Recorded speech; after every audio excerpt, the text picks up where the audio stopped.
Slovakia, where they're the first hotel to have an NFT. So if you stay at the hotel or you buy the NFT, you essentially get perks, right? So you go in, you check in, you show, hey, I own this NFT, and then you get discounts on room, you get discounts on things. So it's kind of like it's really not unlike any other brand kind of marketing thing, but it's just on the blockchain. Is obviously the uptake of these are going to be people who are into crypto, right? So if you're trying to attract that audience, you're interested in NFTs, it could be something.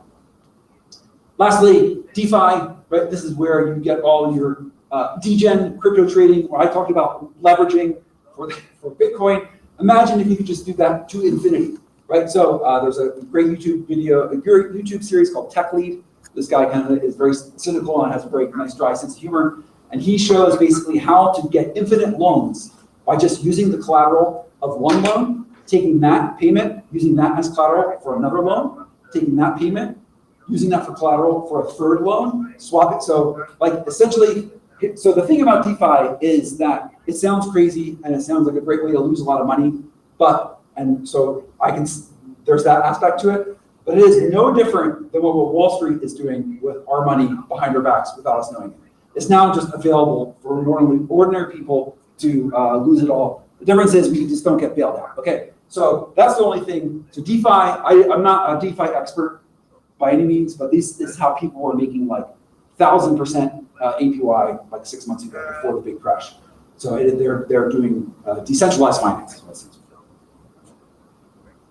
Insane stuff. Okay. How do they continue the story? So now, what I want to show you is a demo of what it is like to do payments in cryptocurrency. So, that was me. My phone was playing YouTube. We finally decided to connect to the Wi-Fi and play YouTube. Now I have to figure out how to turn off. Okay, well, let's turn it off. Okay, so what I'm going to show you, I think I was not connected to the unit then. I started playing. Okay, yes. One of the YouTube channels went live, and then it's automatically started playing. Okay, so what I'm going to show you now is how to do this as if you were a retail shop. So let's switch over. Okay, and I recently switched on to the Samsung stream, and Samsung Dex is kind of amazing, to be honest. I'm doing all this from my phone, and I'm going to pull up two apps, which you can't see right now. I'll switch over in a second. I'm going to pull up the Breeze wallet here.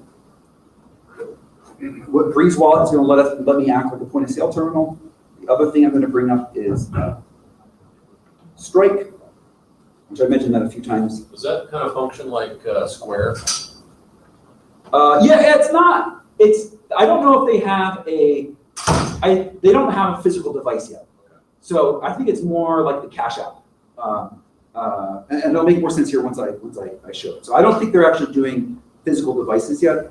But I know they're the thing that I thought I keep confusing with Stripe.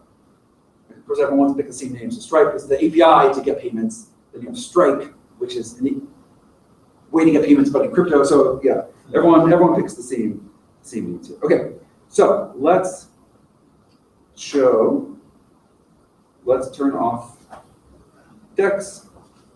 And okay, so here we have I've got two applications running. We've got Breeze wallet on the left, and I have Strike running on the right. So let's pretend I am a seller of coffee and coffee cakes. And I come up and I say, hey, I want to get paid. I would like a coffee cake, please. So I go, sweet, let me add that coffee cake to your checkout. Oh, okay, cool, I'm ready to check out. So I'm going to charge, you're ready to get paid. Now, here I only have two phones, so I'm going to copy paste it. We'll just scan it. So here I'm going to copy, and I'm going to pay. Now I'm the consumer, I'm paying. I would click scan. Here I'm just going to click paste.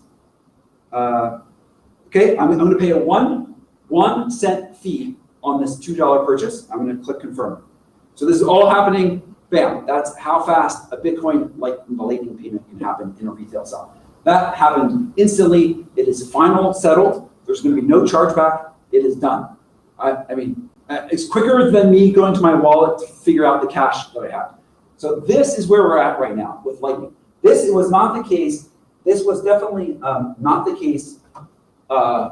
This was not the case even like a few years ago. Like if you were not able to do this without the kind of development of the Lightning Network, it would be very slow, it would be very painful. And it has definitely reached a point now where it is usable in a point of sale terminal. And that's what I expected to see was take a while, Yes. complicated. Yeah. And how is it that Lightning has sped this up? I mean, there's still Bitcoin mining going on somewhere, right? Yeah, it's a great question. So Lightning is known as a layer 2 and L2. So it is essentially a layer that's built onto Bitcoin. So all that payment that you saw right there, you will not find that transaction on the Bitcoin network. Not yet. You're not going to find it. It's not ever. Yeah, because that payment was routed through the Lightning network.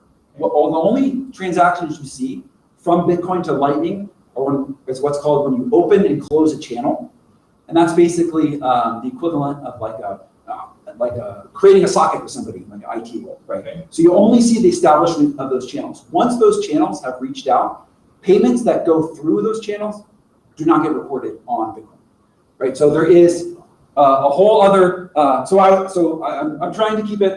So I definitely go check out Yuri's book. And then other things, there's lots of resources that go into much more detail about how Lightning works, but it is kind of that mind-blowing quick settlement. You should think of it as purchases or transactions that are insignificant. Would go. Okay, that is a great question. So that is the analogy I like is that Lightning is kind of like your checking account, right? So like not a lot of people, because one of the things about Lightning Network is you basically have what is called hot wallets, which are wallets that are connected to the internet that have these funds. So they're like kind of exposed a little bit in order to make these real-time payments. So the way to think about Lightning is I want to make either small transactions or I think of it like a checking account where I'm just going to buy coffee. I'm going to buy. You can make large payments in Lightning, but the kind of if Bitcoin proper is your savings account, Lightning is your checking account. And so that's where I went through and said, how fast do you want to get paid?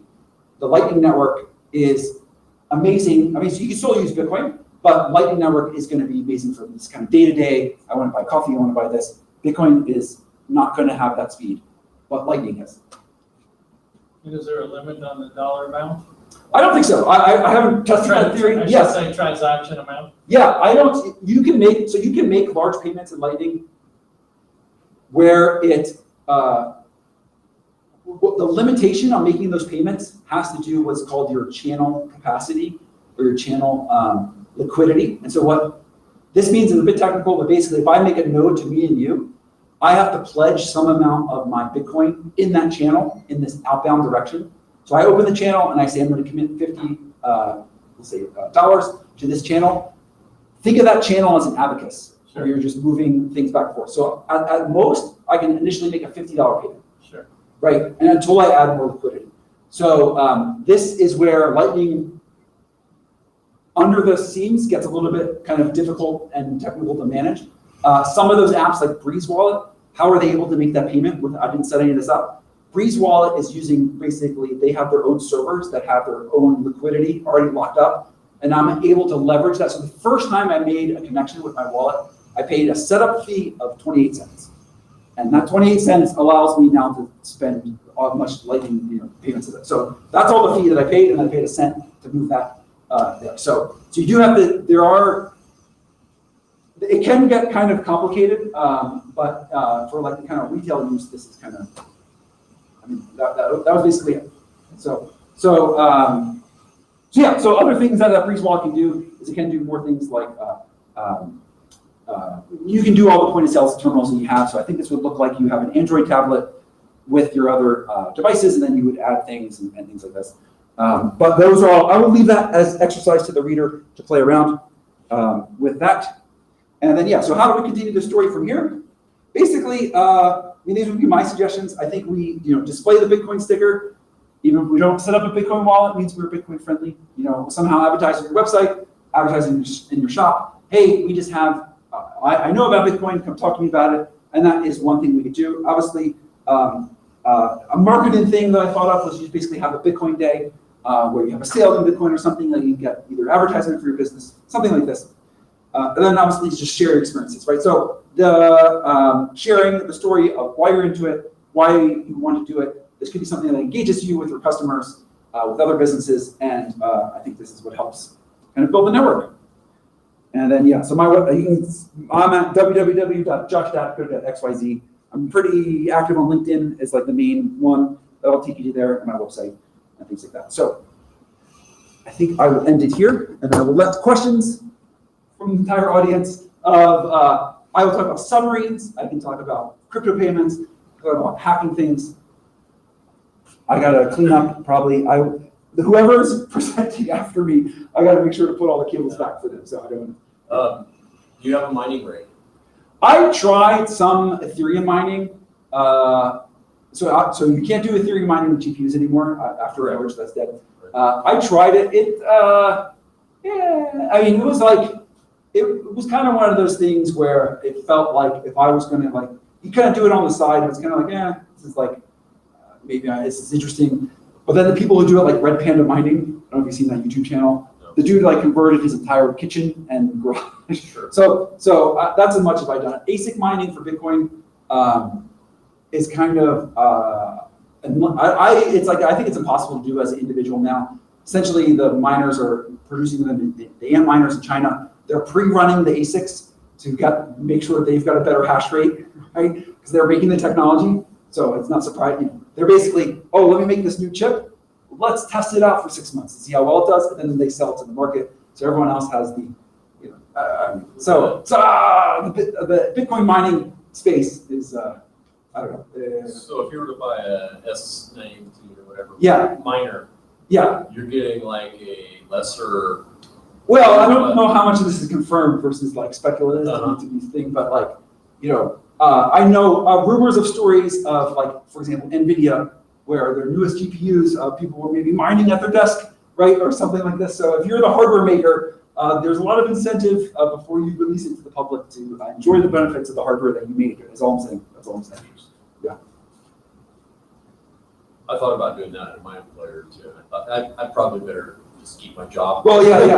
The power, the free power. But we have pretty cheap power here because we're still on the fossil fuel train. So Last thing, do you view Bitcoin as more of a digital currency or an asset? Oh, great question. So for the thing that got me most excited about Bitcoin was the currency aspect. As an investment, I think it's speculative at best. I can't attest that you have to have some Bitcoin in order to transaction into it. But when I read that paper, mobile payments weren't a thing as popular as they are now, and the fact that you can do this kind of peer-to-peer transaction was the thing that blew my mind. That kind of died as the blockchain started to get more popular, and then it took like 10 minutes to buy. So it was like, it reached this point, I think in like 2016, 15 or so, where it's just like this, there was this whole SegWit thing where they split off. And, the Bitcoin network was never going to be faster than 10 minutes. And so it like killed the aspect of a currency, and then the price went crazy. I think now, especially with Lightning, it's like brought that back where I think it can be used as a currency. And for all those reasons that we talked about, that's the thing that most excites me. Whether a number goes up or a number goes down, I got that that's a thing, but the instantaneous payment things. Do you have a card or something? I'll just go. Go to your website. Go to that website. Well, thanks, Josh. Yeah, no problem. So, Yes. So I'm getting ready to get fiber from the city. Oh yes, I love it. I have it. Yeah. Amazing. So I'm looking for some hardware to give me some VPN access and a little protection. Yeah. Big Brother monitoring what I'm doing. Do you have any suggestions on that? Yeah. So you can use. So I would the router that I use. I'm on the pfSense train, which is the open source firewall. So I have the municipal connection come in. It goes into a pfSense router, and then it's basically How do you spell that? It's just pfSense. So you can actually build your own if you wanted to, but they have. So I just support the project. With that router, you can install other VPN services on the router. So you can put the one The VPN network that everyone's all blazed at right now is a technology called WireGuard. So it's a different kind of VPN. It's faster in certain instances. It's easier to set up. Then I would recommend that you use a provider called Tailscale, the Tailscale. Tailscale lets you easily create your own VPN network, and then you can decide how to like mesh in and out of it.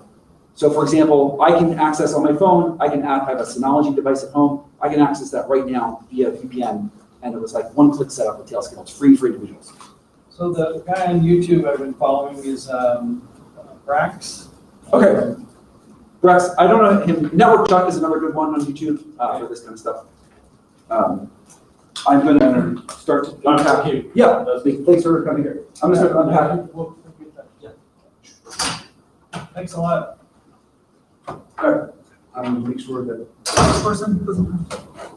It's just for you, relax. Okay, no, You're good. I unplugged. You are so good. I want to make sure you've got your.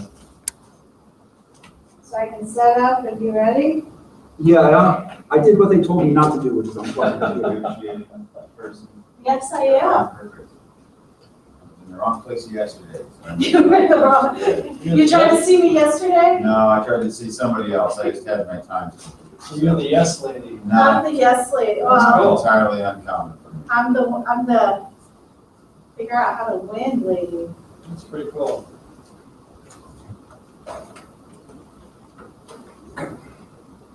If you are gonna stick around, Yeah. then. Are you guys sitting around as well, sir? I gotta look at the schedule and see where. See where you're supposed to Yeah, I be? wouldn't mind having a copy of it. Well, this is like, it's interactive, so, but you are welcome to try to. Yeah, cool. This is a very good teaching style. Thank you. Yeah, people get to write things down and participate with the information. I try. All right, so you said you unplugged something. Yes. So we're not allowed to unplug. Yeah. So let's see. The way they're right. Yes, we're alive. Hi, everyone. We're live on the internet. Let's see if I didn't mess this up for you.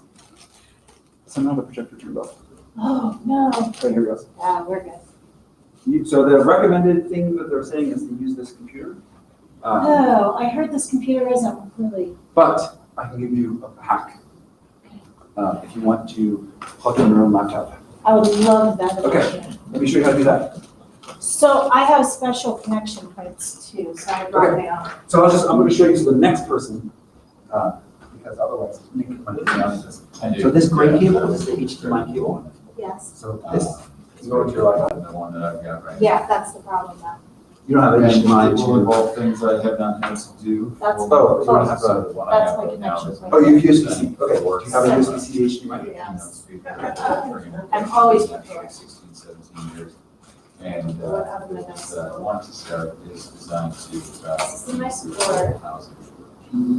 So it's more of a real. You don't have. Completely. Here, you need the female one.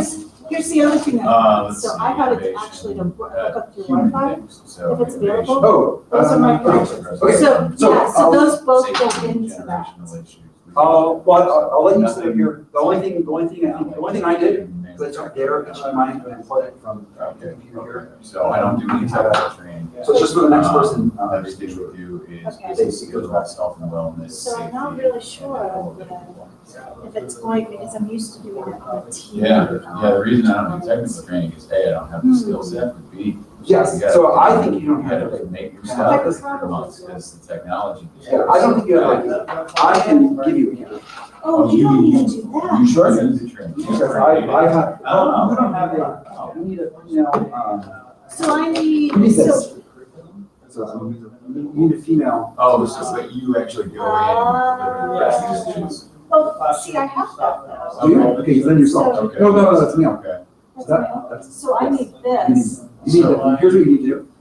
Oh, I need that to there. Oh, I see. Yep. what you're saying. Yep. I'm sorry. I'm I really was not gonna that ask what stupid. happened. No, it's okay. No, nothing. It's one of those things I had a flat tire on the way, so. I brought it to you just in case. Just in case, so, yeah, I'm uber prepared for the wrong stuff. So are you sure? How do I get this back to you? I can, Training, jobs. Would you like me to leave it, are you coming back in here? I'm probably not coming back. But now. Well, then I don't want to take your. Well, you won't be able to do it. You can, Well, I have a jump drive too, I have it on the jump drive. oh, okay. So I you can can. try that. Okay, we'll see if we can get, I mean, I'll, Let's do that, so. let me plug that back, okay, let me plug you back in. Let's do that. That way, because if I can do it, it's just like a fun. No, I But if my own doesn't work. Even if you did, you're still gonna pay him like 3 people, you know? There was that.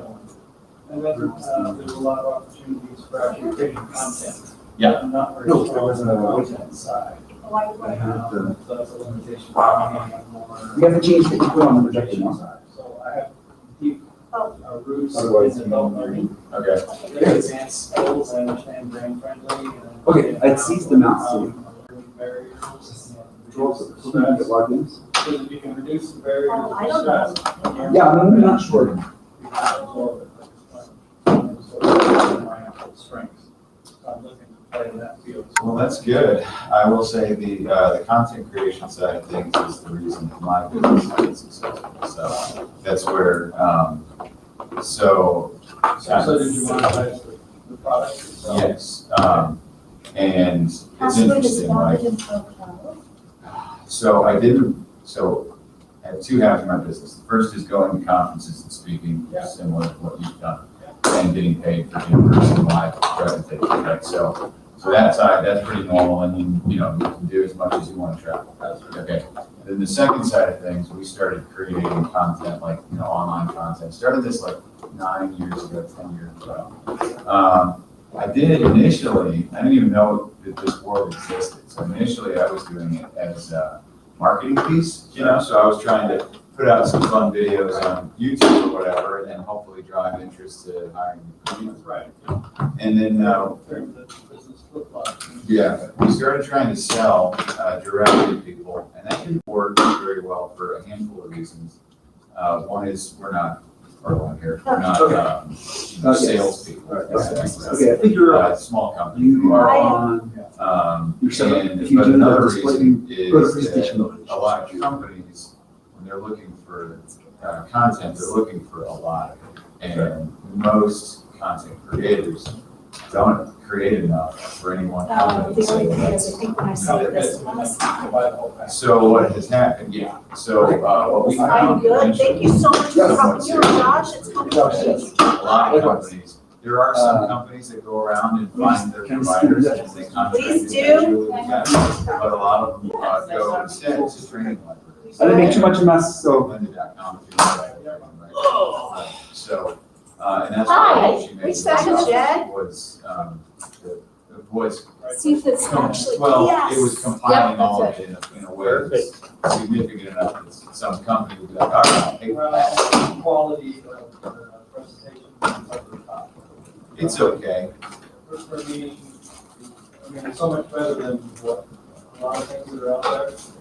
And, they look like they coach and They do, and then now that LinkedIn owns it, it's all, so I'm a little bit partial for corporate bias and based on our approach, because what we ended up doing was filming live scenario-based video, which are, on the downside, they take longer to produce, but on the upside, I think they're a lot more visually appealing than a single person standing behind the screen, right? There's no question about it, and authenticity and spontaneity and humanness. Oh, it's right on the So, money, right? yeah, but, again, we trade quantity away, and so, a company like them, like, well, we have 12,000, we have 300. But then it's taken a while to build up to that point, but what we've ended up doing is, It's very niche and very specific.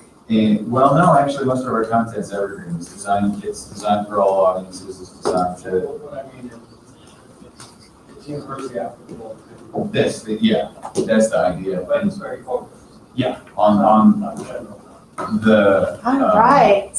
And so So, well, yeah, but where it lies, it was contracting with the libraries, not with the end users, but with the libraries that then have contracts with the end. Like to be a movie producer. Something like that, yeah, exactly right. So, Yeah, it's okay. Thank you. You're good. You're good. Thank you guys for coming in today. I'm Coach Jen Bolger, and I am excited to talk about negotiation today.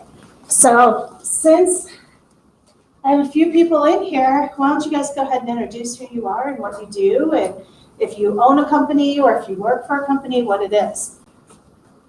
I'm Jeff Avens. I do own a company. It's a small company where I am a keynote speaker and corporate trainer, and I'm interested in starting another business that's essentially a real estate business around affordable housing.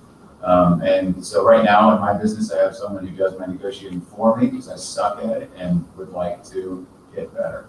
Well, very well. Thank you. It's nice to meet you, Jeff. All right, who wants to go next? I'm Daniel. Daniel. I, as of 2 weeks ago, owned my own business. Congratulations. Yeah, thank you. My co-founders and I decided we were tired of living the corporate life and having other people do the work for us and pay us meagerly. So we're just going to do it ourselves. And we have a marketing and creative agency. And we have a varied background, but none of us are very good at sales and negotiating contracts, which in a marketing agency, you kind of need to be decent at. So here I am. I guess I'll be the guy because I have the blue hair and the loud shoes. So I like it. Well, you match the founding FoCo. yeah. Nick. Howdy, Hi, I made it. good job. If you want to participate, worksheets are in the back, right there in the stack. Just go ahead and grab one. If not, I am here. So, we're up to you. I'm Jeanette Meyer. I'm a residential real estate broker. I've been in business in Northern Colorado for 21 years. I run an S Corp under the RE/MAX Alliance umbrella. Very nice. Welcome. You're welcome. No, there's no apologies. I almost was not here because I got a flat tire on the way. So if I'm a little bit crazy and I'm coming from Denver, I actually texted Nick and said, so I'm going to be here really close to 2 o'clock. How did you get here? How did you do it? I called my husband, who was my knight in shining armor, who saved me and came and drove me all the way up here, and is now trying to figure out how to fix the flat tire that's still in Denver. While he's here waiting. So if I seem a little frustrated or flustered, it's because I literally got in my car and noticed that one of my tires was completely done. And you get that little thing up there that says, no, you're not going anywhere. All right, we're just sharing who we are and what we do. Great. Kelsey, and I'm the director of marketing for an executive coaching firm. Very nice. Executive coaching is what I do, one of the things. So if you want to grab a packet in the back, and then I'm going to put you on the spot as soon as you walked in and sit down because we just all introduced ourselves, and we're going to let you introduce yourself to everybody who's in here as well. No problem. If you want to know. Who you are and what you do and anything you want to share and why you're here today. All right. My name is Donna David. I'm owner of Canada LLC. I do consulting and training for businesses or individuals that want to level out their interpersonal skills. So I help create a more cohesive, functional work culture by helping people understand themselves, then understand the different personalities within that culture and how we can work more effectively together, build better relationships, and also take that conflict that tends to occur when we have relationships and take it from a destructive to a productive more scenario. And I also help onboard those managers that don't really know how to manage. Very nice. Welcome and thank you for joining me today. And for those of you who are online, thank you for joining me as well. Hello. I'm going to walk everybody through the worksheets really quick. You guys can follow along, fill in if you'd like, take notes if you'd like. It's not a requirement, but there is an activity that we're going to be doing, so the worksheets are going to come into play. At the very bottom of my sheets, how to get a hold of me. I'm going to give you my 30-second sales pitch because I hate doing sales when I try to educate people, so I'm just going to be let you know what I do and who I am. So I'm a corporate flunky, and I failed after 20 years in the corporate world and decided to start my own business. So I did the same thing you did and left and decided that it wasn't the right fit for me anymore. I loved it until I didn't. And I teach other people how to do the same thing, build their own businesses, learn how to do things like negotiate contracts and things like that. I was in HR for 20 years, so I did a lot of negotiation, a lot of writing of contracts, and a lot of working with people to get on the same page with people. So you're gonna see that a lot of it is client, vendor-based. I'll talk about those things for business owners, but I also came from corporate, so I'll try to add that in. If you guys wanna ask questions along the way, please raise your hand or just shout it out. You don't have to be formal, please don't. I'm not a very formal person when I speak. But go ahead and ask those questions, but I'm out of time. I have a certain amount of time, and I always go over when I talk because I talk a lot. So you'll see me go, okay, because of time, I've got to go forward. So that's what I'm going to do right now. I will tell you, if you guys want to dig deeper into anything we're doing, I do have a thank you gift at the bottom of the second page that you guys have. There's a QR code that takes you there. So we're going to learn about ourselves today. If you want to do a deeper dive into that in any capacity, or if you have further questions for me, that's how you get a hold of me. So let's get started. Why is contract negotiation so important? It ensures that the contract is mutually beneficial for both parties. I know this is called all I do is win, win, win, win, win, but it's not at the expense of the other party. That's not how we win when we do negotiations. Negotiation is something that is favorable to both sides, but you want to make sure your favorable is everything you want. So that's why we're going to win when we're negotiating, but it's not about pushing the person over to get what you want and bullying your way through. It assures that you're building relationships that are free from conflict and building better relationships by contribute significantly to your business success. Good negotiations also will deliver lasting quality solutions, not short-term band-aids and things that aren't going to take you further into the future. For those of you who own your own businesses, short-term contracts happen all the time, but short-term contracts can turn into longer-term contracts down the road if they're done properly. And you want to make sure that you do things like that. I have some statistics up there. Yes, I know the math doesn't match up, but if you read what it says, top 3 business challenges. So small business owners were asked this question. This was published in 2022, this year, May of this year. Sponsored by SCORE in smallbiztrends.com if you want to do a little bit more research into this. What are your top 3 challenges? Getting customers, number 1 thing that was said. Inflation, a third of the people came back and said inflation. So we're going to dig into that one a little bit more. Finding and retaining qualified workers and quality workers. If you want to dig deeper into that one, I'm speaking on Thursday, and I'm talking about hiring qualified workers. So if you want to dig deeper into that one, definitely. Cash flow and supply chain disruptions. For your businesses, I heard most is service-based here, but are you guys dealing with some supply chain issues with some of the stuff you're doing? On homes being built, yeah. Yeah? Not really. Not really? I mean, little bit? we were, but it cleared itself up. It cleared, yeah. So we're getting out of those supply chain issues, but they're still there. When it comes to inflation, though, this is something that we're all getting really concerned about. I think those people that a third of the people are doing inflation, that's going to rise. The information was aggregated from 2021, so I believe that if they did the same polls today, those numbers would be higher. And also, you can see the effects. The biggest effects that we have are vendor pricing and increased utilities. And everything that's in this chart here that you're looking at, everything can be negotiated in some capacity. So you can get better rates, you can do better things based on this. And I believe that these 2 here are probably going to be growing greatly now. So people demanding lower cost and higher wages, I think that's going to go up just slightly. And why is negotiating such a challenge for so many people? So if you do the math on this one, 7% is missing. 7% of the people out there don't think it's a challenge. 93% of the people out there think it's a challenge though. And a third think they're not sure what to negotiate. So we want to get on better terms on what you can actually negotiate. And by the way, you can negotiate just about anything that's out there, just so you know. Afraid of how you come across. And that actually goes hand in hand with this last one, which is confidence. They don't have the confidence. They lack the tools to really do what they're supposed to do successfully negotiate. And confidence is king, confidence is queen, confidence is what makes you win. The most confident person at the table when you're negotiating is the winner. By far, absolutely. I negotiated salary for the better part of the 20 years in the corporate world.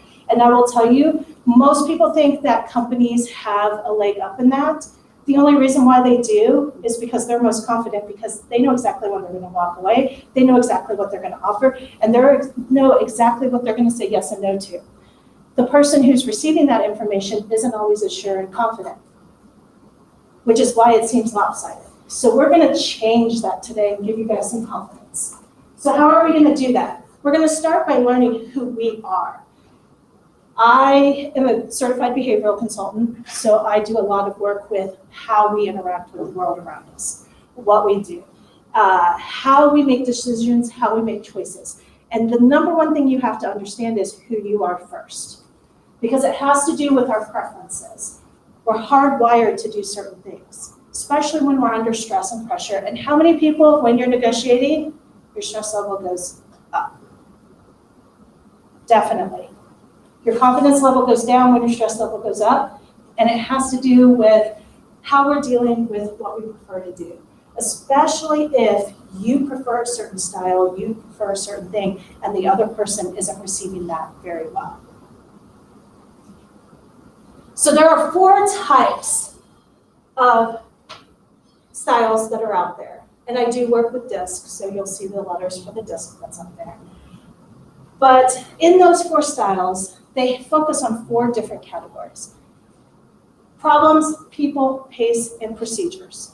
And in essence of time, I'm not going to go into a high level of detail with this. I'm going to go on, but solving problems, negotiating, influencing people, steady and stability, making people around them happy, win-win situations. And the last one is following the rules, processes, procedures, facts, and details. Those are the 4 main focus areas that you as an individual, you fall into one of those categories. And the truth of the matter is you're a blend of these. But you're gonna have one that rises to the top.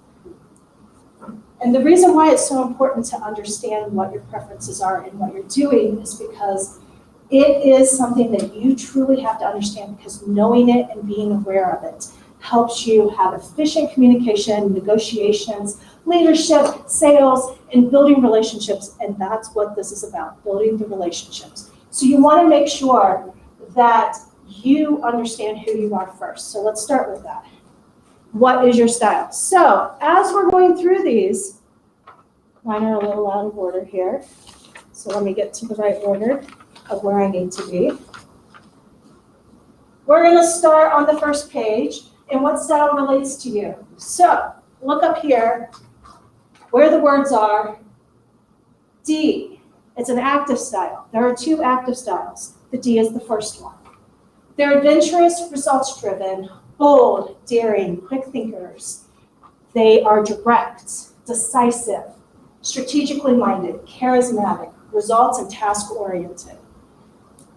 If this resonates best with you, go ahead and fill that in at the top. We're going to go through the other 3, but go ahead and fill that in, because we want to make sure you understand who you are. The other active profile is the I profile. These are also charismatic leaders. They're also very influential, talkative, persuasive. In negotiation, this one seems like the winner, right?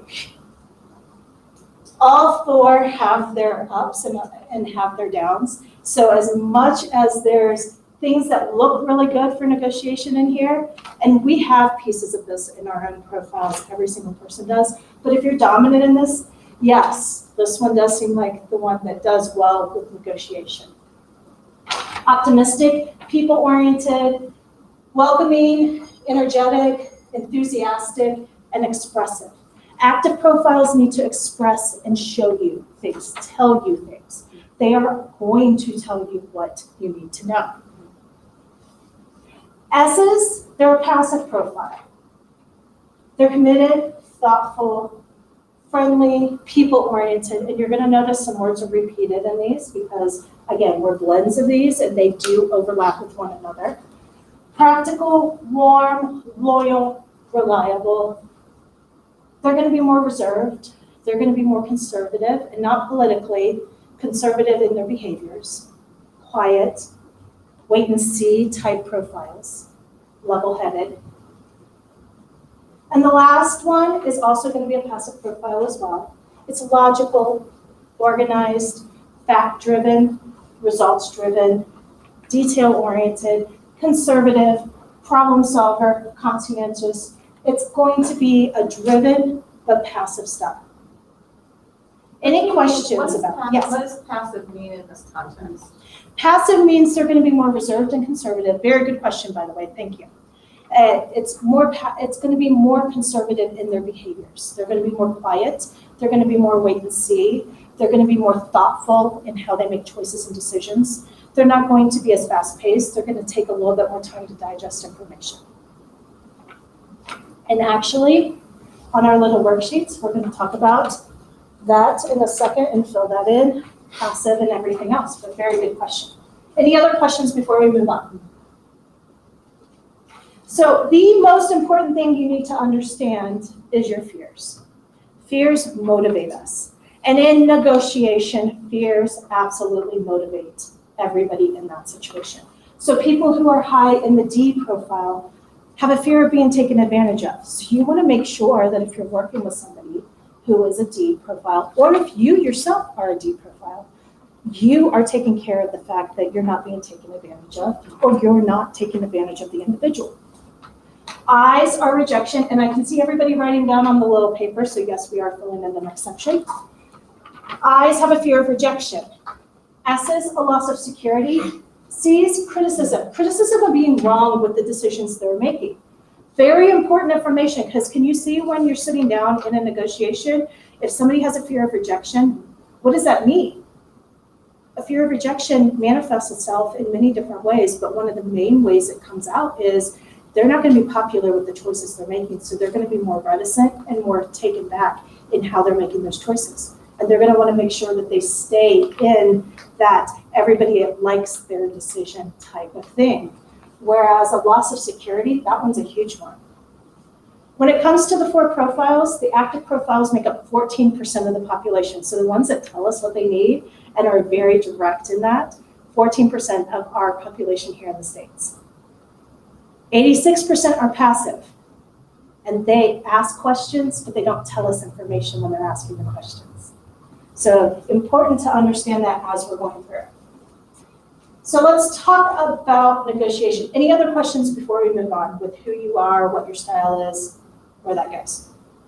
I promise I'm going to quit talking in a second and get to some activity. There are 4 stages of negotiation, and yes, we're going to dig deeper in this. You guys are welcome, by the way, to take pictures of anything that's up here because there are going to be some high content slides that are coming up. The 4 are definition, research, negotiation, and the final offer. If you go online, you're going to see 6 stages, 7 stages. I like 4. It's simple. It gets to the point. You're going to define the reasons, goals, what you're going to walk away from if need be. In the research stage, you're going to get a better understanding of who you're dealing with, what your needs, what the other person's needs are, who, what, when, where, how, that kind of information. Negotiation, from offer to the counteroffer process, from soup to nuts. And then the final offer that comes across, whether you're going to stay, you're going to compromise, you're going to walk away from it. Make sense? So we're going to fill in the very bottom part of the page that you guys are working on. During the definition stage, you will define the blanks are terms and conditions you prefer, as well as giving up, as well as items you are willing to compromise is the next space, or give up. I'm gonna tell you, as we go through to the strategy part of this and get to that part, some of the tactics that are out there, always have an ace in your back pocket, always have something you're willing to give up, always have something that is a concession or a compromise. And when you are defining your terms, you wanna make sure you add in for that to occur as well. So let's say, I know you guys are all service-based. So let's say that your services that you're offering, when you're building that in, you're dealing with what your overhead is, the hours, how you're charging, what it is you're selling, those type of things. You want to make sure that you add in a little bit of push room into that so you have something that you can give away in that process. So all of the profiles don't respond to that in exactly the same manner, but most of them respond to it very well.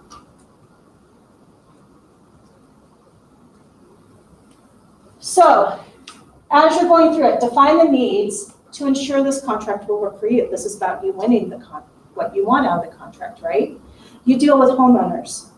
How do you go through a contract when you're dealing with it? You sit down with the homeowner. Are you on the seller or buyer side? Both. So when you're sitting down with the seller, you're trying to get them the best price for the house, right? That and other things. Other things, whatever their needs are, however, if they want to get out of it quick, they want a quick sale, they want a cash only sale, those type of things. Mm-hmm. Yeah. How about for the buyer? What I want for them, what I'm Yeah. trying to negotiate for them. Yeah. Price, timing, terms, concessions, condition, inspection. Exactly. So you define that in the beginning of the process when you sit down with them, right? As you're going through and filling out that contract, I've been through this. I've bought and sold 3 houses. I've been through this many times. In the wee hours of the morning, going back and forth in this process. I once didn't get a house because they wouldn't keep the refrigerator in the house, and I didn't want to buy the house without a refrigerator. So it was like a bad situation. Defining those needs, ensuring the contract will be there. But the second most important thing that you're going to define is what you're going to walk away from.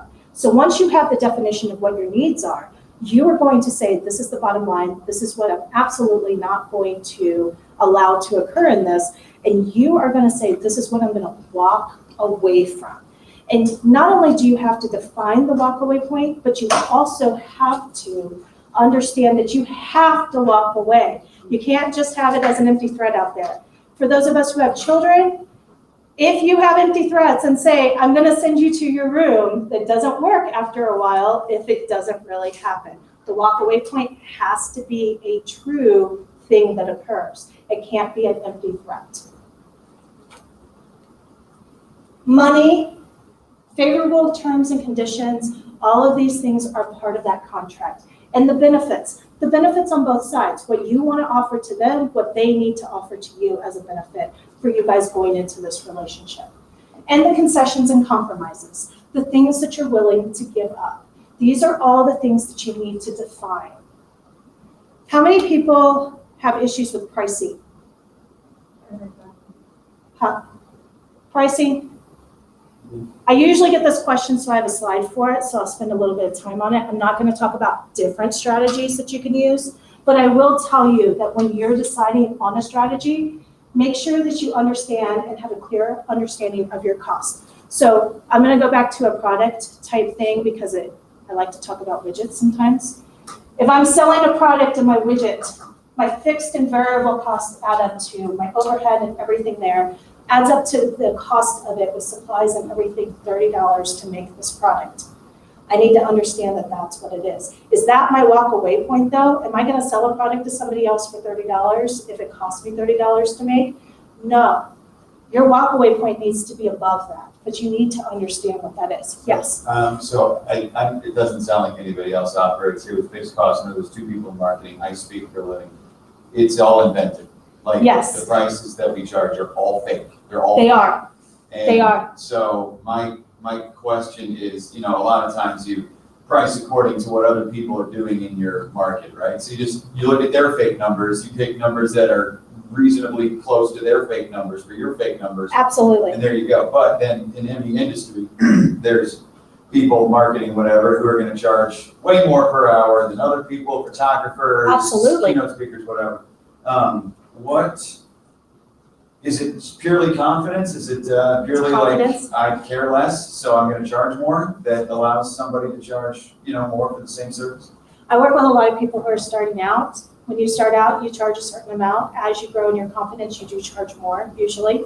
But you also want to, you said target audience, what people are willing to pay, the fake numbers and things like that. You also want to look at what your competitors are doing and your direct competitors. So there's a lot that goes into it, but yes, it has to do with your confidence of what you're willing to And what charge. about your value added? Like if he can pull 500 people in a room and someone else can pull 200 people in a room, I'm willing to pay more for him. Sure, but that's just what I'll tell you by the time, you're gonna sign that contract and agree to pay me before you know how many people show up. Exactly. But as soon as I will look at your track record. And I'll If you also, could.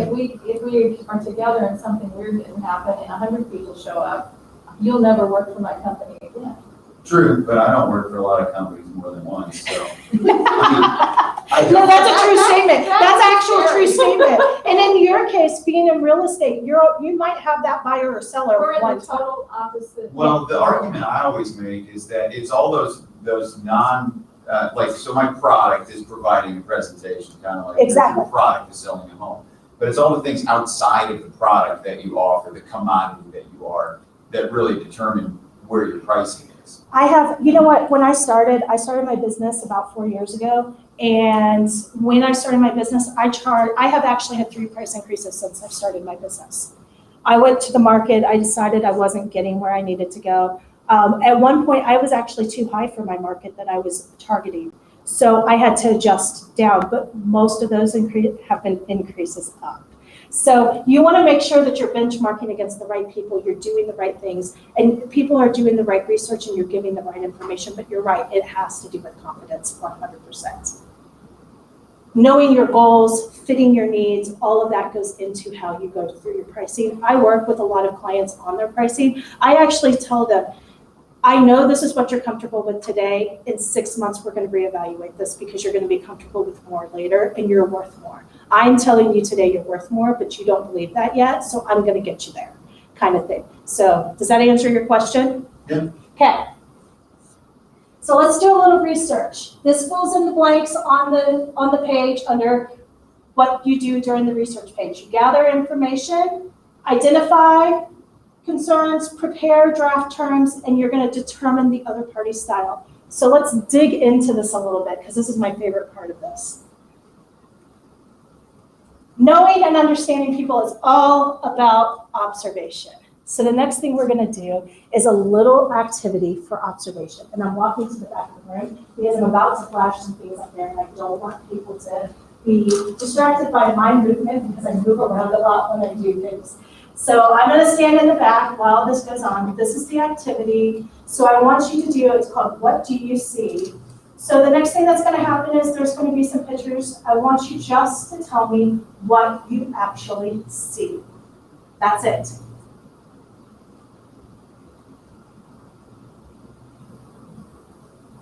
Girl in the light. Oh, on your paper, You don't have your job. Oh, by the way, this is a competition. The person who gets the most actually wins a prize.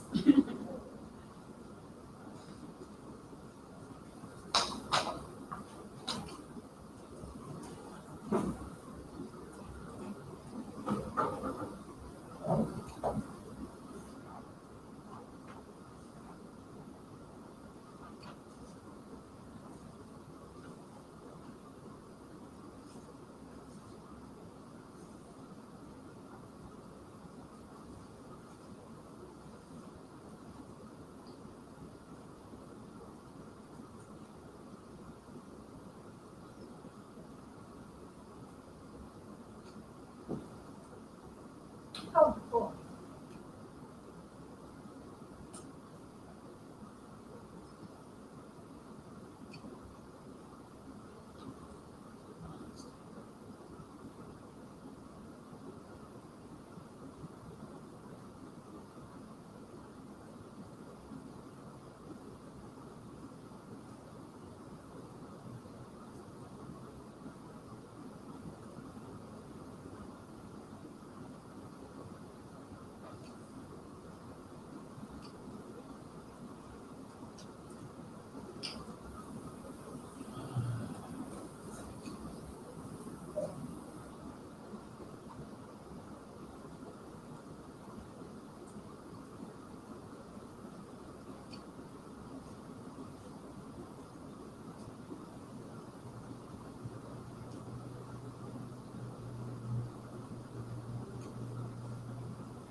That is so crazy,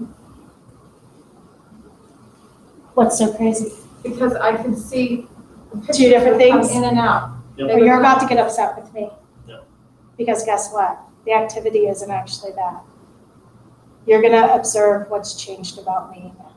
So I stood up here and talked for about 30 minutes, and you all were paying attention to me, so let's see what your observation skills were. You took off your scarf. you Wait, took wait. off your hair. Wait. I'm gonna give you some time. Hold on, this is a competition, so don't tell all the answers to everybody, actually everybody. So there could be 7, there could be 8 things that I changed about myself. There could be more, there could be less. But I want you to take the next minute to decide what I've changed about my appearance. And the winner does get the prize. This is the action. I'm gonna try to stand as still as I possibly can, by the way. It's very uncomfortable for me to do this while everybody's watching me.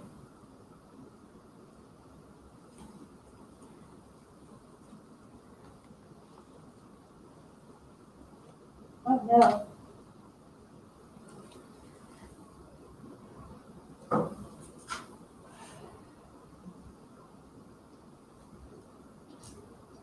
All right. How many people got 6 things? No. Not 6? Did you get 6? Okay. And I will tell you, if you guys did pull the hair back, yes, that was one of them.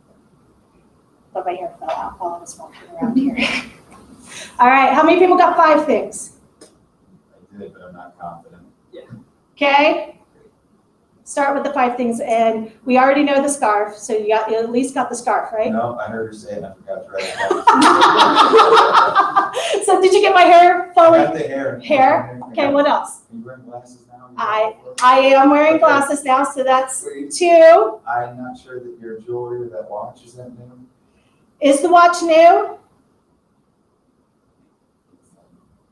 Something is different about the watch. What did I do?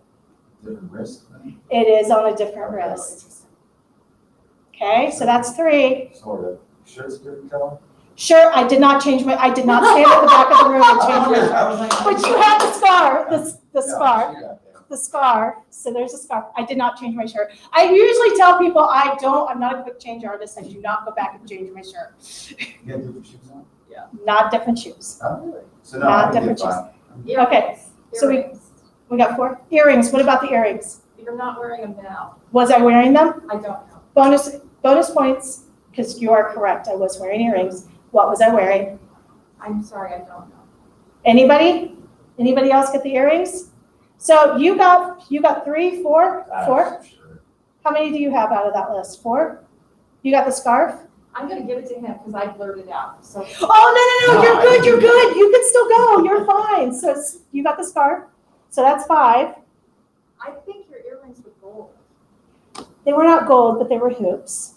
So you are correct. So there's that one. Anything else that is different? There's one more that you guys are missing. Your shirt was in, maybe, or there was something about the shirt. Oh, did you have lipstick? I still have lipstick on. I did not change my lipstick, but yes, I actually do that sometimes. I didn't do it this time. Somebody was standing next to my bag and it was going to be too obvious if I didn't. Anything else? I was wearing a ring Oh. on my right hand, so I kept my left hand ring on, but I was wearing, and it's going to get caught. Oh, that's not my ring. Oh, where's my ring? It's somewhere in my pocket, I swear. I took it off. I was wearing a ring. So you got, oh, I put it in my top. That was really cool. So understanding preferences, but observing the behavior. You're going to want to see the behavior because the behavior is going to tell you what happens. And you have to be a little bit more observant, but we're much more observant than we think. So Mr. Non-Confident, I think you actually won. I don't think so. She got the scarf and she said it out loud and I was too unobservant to write it down. Whoever wants to be the winner chicken dinner, it actually is a free assessment and 2-hour review session with me. So whoever wants to do it. So Oh, Who well, hasn't done this?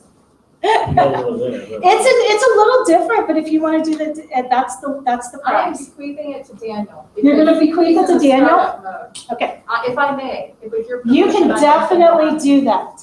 But the reason why this is so important, and everything is because observations are going to tell you about the person.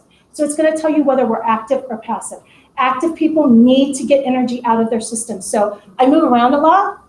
I use my hands when I talk. I'm an active profile, by the way. How many people in here are active profiles? I knew you were.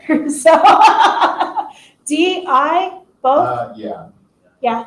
Pieces of the other ones, like you Yeah. said. The only problem I have with this thing is it makes people think that they're only one category. No. I'm a D or I'm an S, which I don't think is, you're doing a very good job of saying we're a blend of all of them, but some people don't. There's different disc profiles out there, and there are some that really focus on the one within the others. Yeah. But the one Absolutely. I kind of expresses we're all for style. Yeah, no, Yeah. We have different intensities. I actually do a profile that's 40 pages long, and it actually digs deeper into the behavior. So you may want to take this back. It actually goes deeper into the decision That making. young man is going to have a successful business. If this is Absolutely. So get with me afterwards and I'll give you your code for it. But mine dig deeper into it because I believe we're a blend of things and we need to truly understand how we make choices and decisions and how those things go. But it's not the best thing for everybody. It's not the worst thing for everybody, but it's the one that I tend to go back with. So as we're going through this, but you want to make sure active, passive people are more reserved, they're more quiet, they're more taken back. And if we're going back to our sheets to answer the questions, because it's very important when we're going through this, if you know that they're active or passive, because it gives you information about it. So dominant Ds and Is are active profiles, and they tell you what they want you to do. They tell you their needs, they tell you their wants during the process. They're fast-paced, they're expressive, usually making quick decisions. Dominant S's and C's are passive profiles and will ask questions rather than tell you. So you have to pull information out of passive profiles. And earlier, 86% of the population that you're going to encounter and people you're going to work with and negotiate with fall into a dominant passive profile. Now, they may have a secondary that is non-dominant, that is an active profile. So they may go through that process a little bit different, but you really need to read and understand the situation that you're in and what that person is doing and making sure that you understand exactly what they fall into, and they're going to give you clues along the way. They are more, the second one is reserved and take more time to make decisions. Important to understand when you are doing negotiations, because do you want to know the person's going to make the decision at the table, or they're going to get up and they're going to take more time to make the choices. It's very important to understand if you're dealing with a passive or active individual. So the next one is negotiating with tough negotiators. These are our D profiles. So the next one goes into that. Dominant Ds are tough negotiators. They desire control. The best thing you can do when negotiating with someone who's a tough negotiator is to allow them to make a small decision and to have some sort of control over the situation. But the really good thing that happens in that situation is you retain control in that situation still, because you're giving them the opportunity to do that because that's what they need, but you are still retaining control in that situation as well. So you're not really losing control. I usually let people tell me the time and place I'm going to meet them, how it's going to occur, what is most comfortable for them in those situations. Those are small decisions that other people can make that I really don't care about. I don't care about the time and place as long as it falls within a certain period of time type thing. So whatever day they choose, whatever time. And I am not a morning person, so that is a very difficult thing for me to do when they want to meet at 7 a.m. in the morning.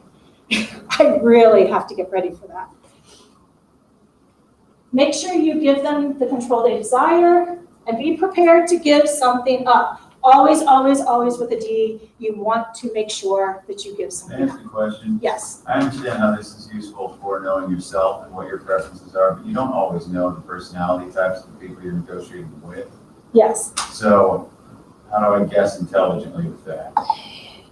we just kind of went through that activity, but to go through a little bit more into that is how their behaviors are portrayed. If they're telling you things, if they're giving you information, if they are more direct in how they're dealing with it, So, they're going to tell you information. Their behavior is going to tell you what you need to know, and it doesn't always 100% do that. but, and so I understand that from a kind of generically active versus passive kind of personality. Right. Are there, inside of that, information gathering time, is there anything that you can do that gets you more, I guess, more firm information than just this person tends to be active, this person tends to be passive? Or is that, in your experience, kind of enough to know in order to know how to tailor your approach? You can tailor your approach based on those two big things, but when it comes to a D individual, they're going to give you more information about needing to have certain information, facts, rather than a softer side, the personal side of things.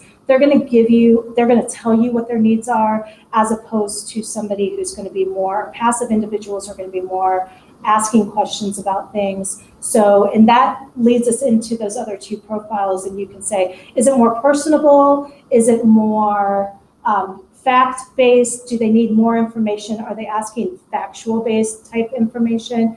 Really good question to ask, because you want to really read the situation and get as much So information. your kind of first step is, are they active or passive? Yeah, and then you start to Second split step them. is, all right, they're active, are they this or Yes. that? Okay. Exactly. So do they do this more than this? Do they do this? Yes, go ahead. Question. I would think in your situation, you're dealing with a lot of gatekeepers. Mm-hmm. So you're not talking to the decision maker initially, at least initially, or maybe ever. How does he deal with getting past the gatekeeper first? Like, he's trying to read to at least Well, people. it's the same thing, right? It's the same thing. Yeah, you need to gather as much information. So you'll intuitively kind of start to fall into these things once you get used to it. So when you start asking some of the questions that are out there, like one of the questions I ask is, would you prefer to set the time and place, or do you want me to do that for you? Because I'm trying to figure out if they're active or passive. And then once they say, yes, I want to do that, if they say, I need to make sure that you give me X, Y, and Z, I know I'm probably dealing with an active profile that's probably a D, maybe an I. Ds and Is actually fall into place together. They blend very well, and they go back and forth sometimes. But I know who I'm dealing with. But if it's somebody who goes on and wants to tell me stories and wants to give me and build relationship and things like that, I know I'm dealing with an I rather than a D. Because Ds are direct and to the point with what they're doing. So their behavior is going to tell me something about what's happening in that, and you just have to be a little bit and observe that behavior is what you need to do. Does that answer your question a little bit better? So, and these kind of give you away some of the stuff that you need to do, but very good information about whether it's a D or an I. So the I's are going to be more building of the relationship, taking time to do that. They are going to be our positive negotiators, but they're all about making sure that relationship is built. So you want to spend some time. So if they're going to talk about things and talk about experiences, I actually tend to put a lot of experience in it. I'm an I, so I tend to give experience.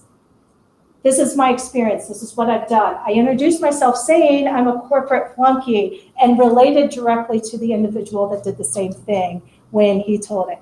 That's I's relate, and they're people oriented. So they're going to focus on the people and the relational side of things. So if that's what's happening, if you know that they have activity and they're expressive and they're telling you things, but they're telling you, they're trying to build the relationship and they're trying to be relational about it, they're an I. So you're going to want to make sure there's options that you're giving them. And they're going to need to stay popular. They're going to need to stay in the like of things. They need people to like what their decisions are. So that's what you really want to do in that case. I's are my favorite, not just because I'm an I, but because they make impulsive decisions. I've walked into a house and I have literally walked in the front door and said, this is the house I'm going to buy. I've walked in and bought a car that way as well. I will look at something and say, this is the car I'm going to buy. This is what it is. I can look at 5 cars. I can look at 20 cars. I can look at 1 car. I know as soon as I see it if I'm going to buy it or not. and I'm impulsive and I make quick decisions. They're my favorite people to deal with because they're my kin, but they make relational and intuitive decisions. This is what feels right to me. So they're going to use terminology like, I feel like this is the right way to go. So that's a key to whether you're dealing with somebody who is on that relational side. Mm-hmm. And if they're an I. So if they're passive and on the relational side, they're going to be an S. Is everybody okay for me to move on from this slide? Mm-hmm. So S's are steady negotiators. Prepare for a long process. They like to take time when they're making decisions and digest the information that's out there. Do I have an S in here? Married to one. I am as well. Are you an I? Or I'm an I married to an S. It drives me insane sometimes. We had to look at so many different places at one point, but I knew from the first one, but I had to let him go through the process. They have to digest, they have to know what's going on. They have to make sure they're making the right decision, and they always are going to want to fall back on what other people are telling them. They're considered social circle shoppers, and I always mess that up, so I'm glad that since I'm being streamed online, I did not mess that up today. But when it comes to negotiating, they have a willingness to do the thing that I dislike the most. Yes, this all looks good, and then they ghost you. 69% of the population happens to be an S, by the way. It's a scary thing. We just had one in our last negotiation with a client. It drove Yeah. me nuts because I am a pretty hard eye. Yeah, And it was like, I sent him 4 emails and finally just went, screw this guy. Like, I'm not, no response. no responses. I hate it more than anything. Yes, I want to work with you, and then they ghost you.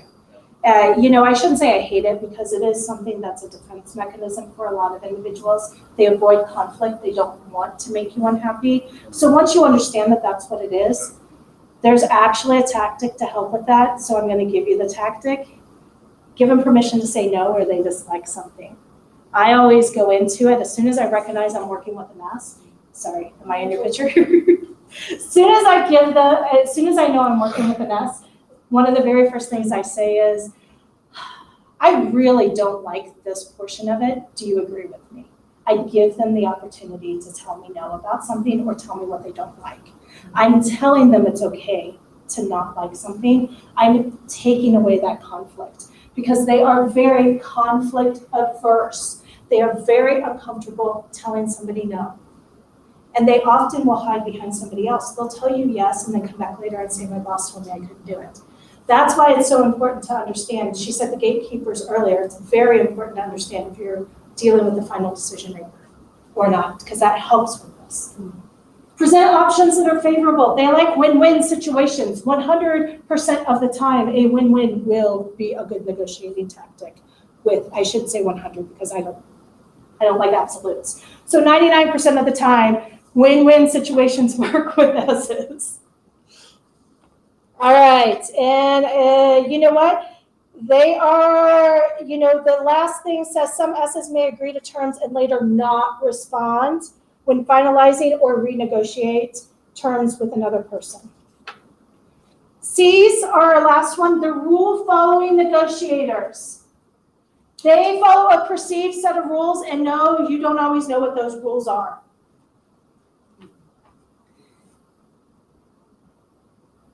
They will need to research data before making decisions, and they will make decisions based on facts and rules, and they may ask you for more information that you're not prepared for, just so you know. Keep that in mind. For those of you who have your own businesses, starting your own businesses, FAQs will be your best friend when it comes to this. You're a lefty. I'm a lefty too. We're the only ones in our right mind. I know. Hi. Then you want to adapt your style. So the next part is different strategies. You guys can take a picture of this. I know you guys probably might want to get to the next one, so I'm going to quickly go through this. Planting the seed approach. Break the negotiation into smaller fragments. By the way, how many people were upset that they couldn't get 6 things that I had changed when I had only changed 5 earlier? It bothered me. You were driving towards something because I did the first approach, by the way. I planted a seed with a number. If you want to do that, it works very well because those of you who are driving towards 6, it's because I told you 6. That's the first number that came out of my mouth. There might be 6. You automatically thought there were 6 things I changed, and there weren't. Break the negotiation into smaller fragments.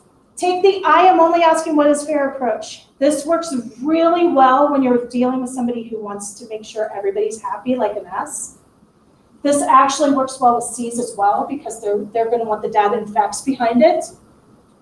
These strategies work for different situations. Getting to a yes. This is one of my least favorite strategies, but it does work in some occasions. Getting to a yes is getting somebody to tell you yes. Some people take it to an extreme and get people to say, you like X, right? And you say yes, and they continue down that path until you're done, until you're gonna say yes to what they're saying. It's one of my least favorite things to do, but it is one of the negotiating strategies that's in there. Giving permission to say no for S's. Taking control, leveraging competition. My competitors do X, this is why they do that. I do Y, this is why I do that. It's not about making them the bad guy, it's about explaining the differences between the two and leveraging what makes you special and unique. Offering a compromise or concession approach, win-win strategy, or an ultimatum. Ultimatums are not the best thing to do in all situations, but they do work some of the time. You just have to know when to use it. It's this or this, and if you don't give me this, I'm gonna walk away. It's not something you should always use, but it is something that could work. It's great when you don't care to get the job. It's great, yeah, it is, absolutely. It's, hey, I charge $10,000 to speak, you can either pay it or I'm gonna walk away. So, let's practice. You are negotiating with a solid D-style negotiator. The best strategy with this individual, you can yell out the answer. C? All right. I like it when you guys know the answers. What style works best with the plant to seed approach? Active styles, passive styles, all styles except for the D style, or all 4 styles? I'm going to choose B or C. C, I'm going with C. How many people want to go with C? How many people want to go with D? No, I'm sticking with C. It actually works with all 4 styles. Yeah, I'm just You're good. I'm going to stick with this one. It works very well with all the styles. All the people who did the 6, passive or active styles? Active? Active? Active. Most people in here are active. What style responds to the win-win approach? Is it the S, the I, the D, or the C? S. There is, win-win approach actually works, but it's the best one that responds to it. S's respond best to it. But actually, all the profiles except for the D profile do the win-win really well. The D one just doesn't. 3% of the population falls into the D profile though. And it doesn't work well. It does work sometimes, but it doesn't work very well on that side. This is another, take a picture. Negotiating tips for success. Be confident should be number 1. I don't know why I put a third down on there. I think I was doing it for visual. I'll be confident in why you did that. I'm going to be confident. I'm not sure. So my favorite is to actively listen and to be creative and to make sure that you walk away.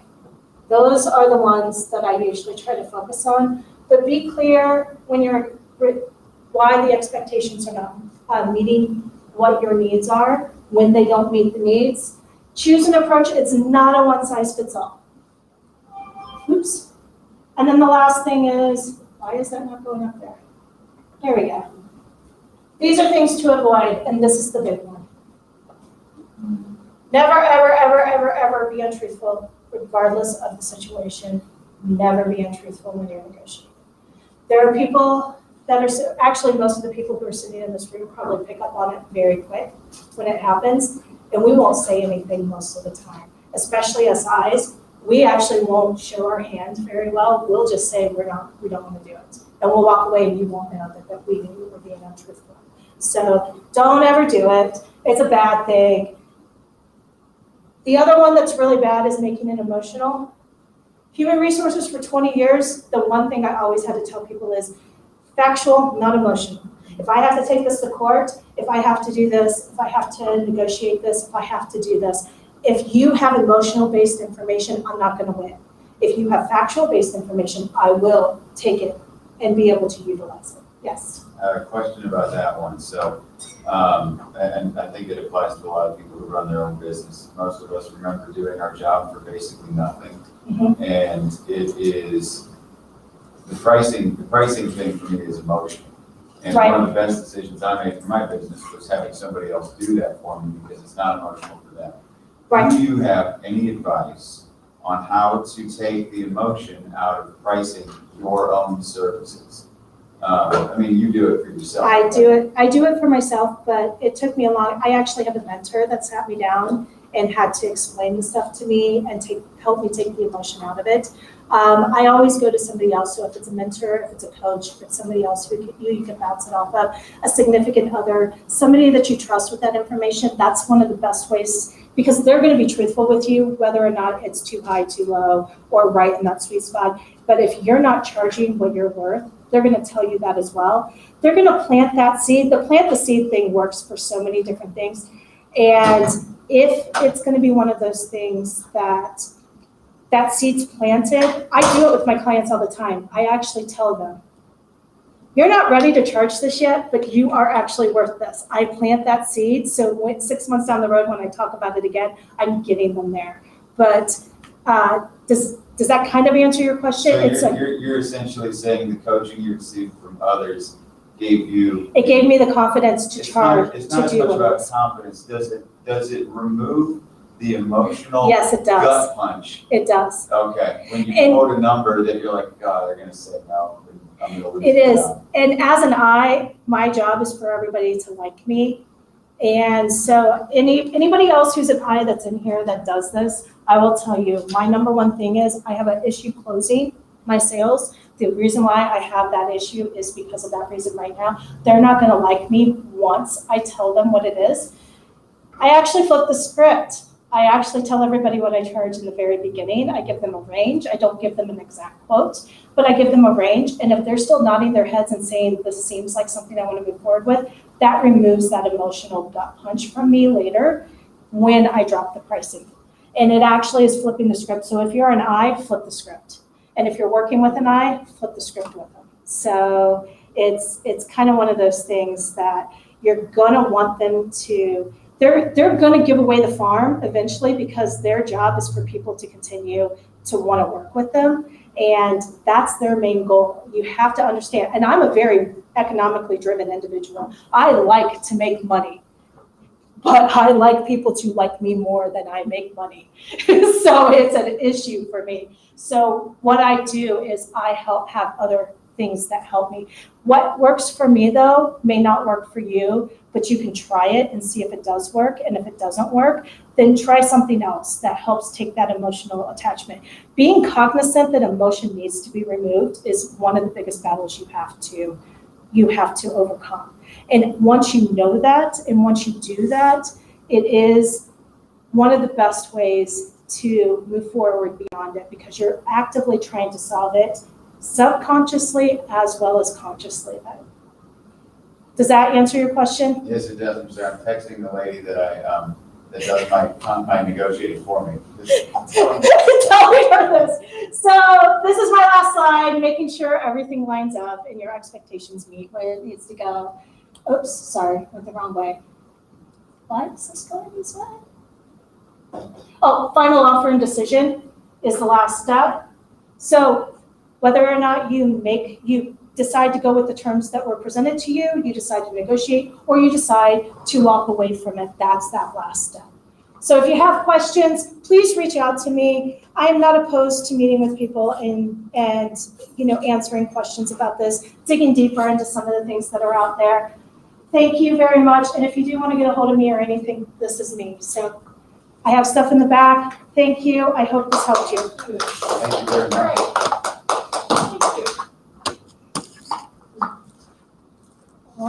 SPHR, Human Resources. Senior Professional in Human Resources, the CVC is a certified behavioral consultant, and the SHRM one is just another HR, senior HR. Cool. So, if you guys have questions, I'm going to be here hanging out. Thank you very much. It's really interesting. Thank you. I appreciate that. Yeah, that's really helpful. Like, it's like to have, not like pinpoint control, but to have like Do you mind if I ideas sit? of what. Go ahead. Yes, Thank you. please. Yeah, that was very helpful. Thank you. Okay, so I'm going to take out. Which is this one? Yeah, so you can just go ahead and get rid of that. Let me take out my jump drive and everything, and then I'm going to move out of the way for you to speak. Yeah. Hi, I'm Jen. I'm Jen also. I'm Jen Johnson. Nice to meet you. I just think for the state province, but I don't do things like that. Thank you. Thank you for participating as well. So this will go. I need to get you your food. Are you sure? I'm telling you. Thank you. That was gracious. Thank you. Is this what goes on the screen here? Thank you. I appreciate it. The answer is yes. You just need to do, so your slides, so do your slide presentation and then it flips up. I'm doing LinkedIn, so I'm just doing it online, so no slides. Let me get with him and get them, yes. Oh, thank you, it's wonderful, thank you, and from one speaker to another, I appreciate that very much. Yeah. So, thank you. All right, let me get this for you, and then I'm gonna. Yeah. I get all my stuff and put it in here. So, all right, so this will take you to the website to schedule it. Okay, Schedule the meeting that we're gonna have, and then I'll send you the link after you schedule it. So the instructions are there. If you get confused, just reach out to me and just contact me, and I'll give you all the information. So I have different protocols that you can do. You can do the basic one. It's an in-depth, it's a 4D, so it's called. It digs into different types of your profile, not just the desk, and it covers the communication, negotiation, that kind of stuff, interactions with people, and then it digs a little bit deeper in the how and why behind it. that might be beneficial, because I've done, like, I was forced to do this test for a corporate job, like, we all were in a room, and it was great to get very basic, but then they put us all in different groups, and by the end, it was just like cavemen bullying the S's and the C's, because Yeah, negotiating I don't, when I teach this, I really don't do that. I do it a little bit with a different spin. Do you have any ideas? I don't know how to get it. I mean, I will, Maybe do my best. The sales portion of that, so it gives you all the other just explain to us. You might be able to get it, like I said, It's not.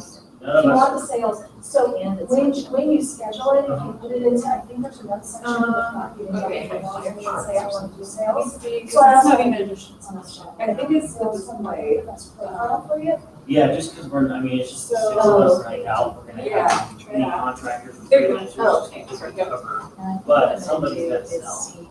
Right, so that gives you your insights about your sales profile as well as the rest of the stuff. Perfect, and I apologize, I don't have my business card. No, don't apologize, I never apologize for frustrating doing and that. stuff like But just go ahead and reach back out to me if you have any questions you have. Yeah. And then I saw you over there too, I so, grabbed one of the cards. yeah, I grabbed so, one that's off here. yeah, so I know it's always like you know what, it's a learning process. Figuring out how Michael easy was or in difficult it's gonna be to Yeah. navigate it. Oh, the book? Yeah. It's about. I mean, it looks leadership. good up here. So, does. Yeah, and then you can okay, have that's this good. as well. Oh, Okay, sounds good. here, have that one's good. Right. Just my Instagram one. Oh, I'm so sorry, I did. That's okay, I think we got it. It might be too fast. That's okay. Hi,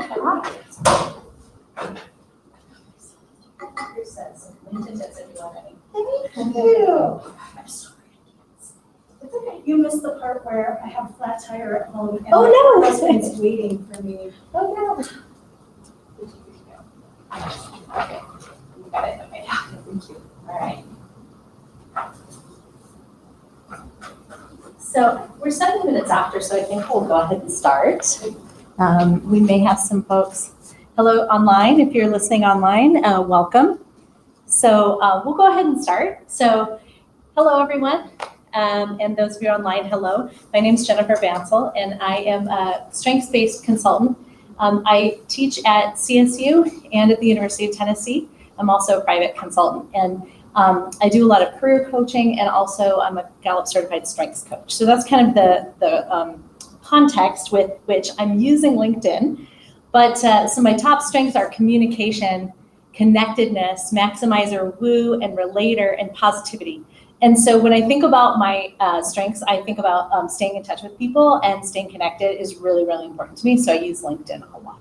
So it'd be nice to just know who's in the room. We can just have a discussion. I'm assuming there's some folks watching online. So I'll also just tell you, if you're watching online, I'm going to show you some things on the screen. And if you want the handout, just connect with me on LinkedIn, send me a message, and I will send it over your way. Okay? So those of you in the room, what's kind of your experience with LinkedIn? Are you beginner? Are you advanced? Do you have questions? Like love to hear. Yeah, absolutely. So I'm Kelsey, and I work as the director of marketing for an executive coaching and CFO consulting firm. Oh, okay. And so really, personally, I've used it sort of minimally, but I know there's a lot of potential to use that, and particularly for the type of business that we do. Yeah. It's something that I really like to lean into more in our business, and so very curious about it. Glad you're here. Awesome. I'm Kara. Fellow career coach, and used to work at CSU and recently left, and use LinkedIn all the time in terms of coaching, training students on how to use it. But I feel like it's just always good to learn from others, and kind of, there's so many and I feel like stuff's changing all the time on LinkedIn. Oh my gosh, all the time. And sometimes I go to look for something and I'm like, oh, that used to be over here. Where is that? So I just like to learn from others, because I'm sure there's stuff that I'm missing or that I'm not up to speed on. Well, please, if as we go through this, if you're like, oh, here's a tip, please feel free to chime in. So, and I know we've got folks online, wish we could take your questions, but we don't have a way to do that. So message me if you have any questions. So first, just wanted to start out by just talking about some of the very basic things that people kind of miss in LinkedIn are the picture and kind of the top banner. So that's kind of the thing that I would say, if you are just starting out in LinkedIn, definitely pay attention to that. If you need a way to do the banner picture, canva.com is a great way to do that. So that's a great way to just get started, canva.com, or you can just use any kind of image that you might have on your computer, any kind of photo that you have, and then having some kind of nice head and shoulders photo. Most of us know that, but we do still see a lot of people do have more Facebook looking photos. So try to have a nice head and shoulders photo. And then the second thing to really pay attention to is the headlines here.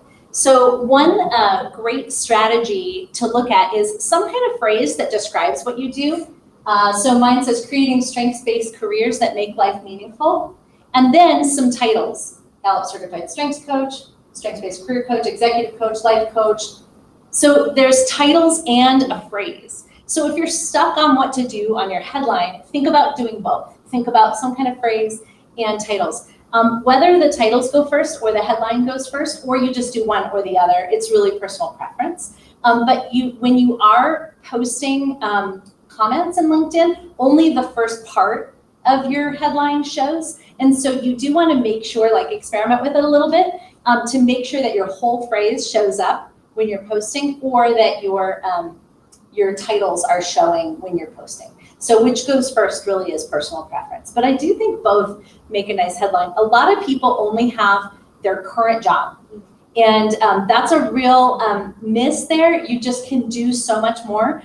One of the main places that LinkedIn is huge on SEO. I mean, LinkedIn is just a giant database. It's just a really big, giant interactive database. So if someone is searching for somebody like you, the way that they'll find you is through the keywords. And one of the top places that keywords appear is in that headline. So think about that. Another thing to pay attention to is customizing your URL. So let me show you on the screen. Right here on the top right. So up at the top right, linkedin.com/in/Jennifer Vansel is mine. If yours says R2J795627, then you want to customize that. So try to get some version of your name if you can do that. Some things are showing up at the top just to pay attention to. So I have a contract with Bank of Colorado, so it's showing as an employer because it's the most recent experience. So your most recent experience shows here. So you can actually change that if you want to. And then where I got my most recent degree shows here. So you can actually change whether that shows and also what shows. So those are things that will automatically show. And then you can also list whether you have services or not. So let me show you a few things here.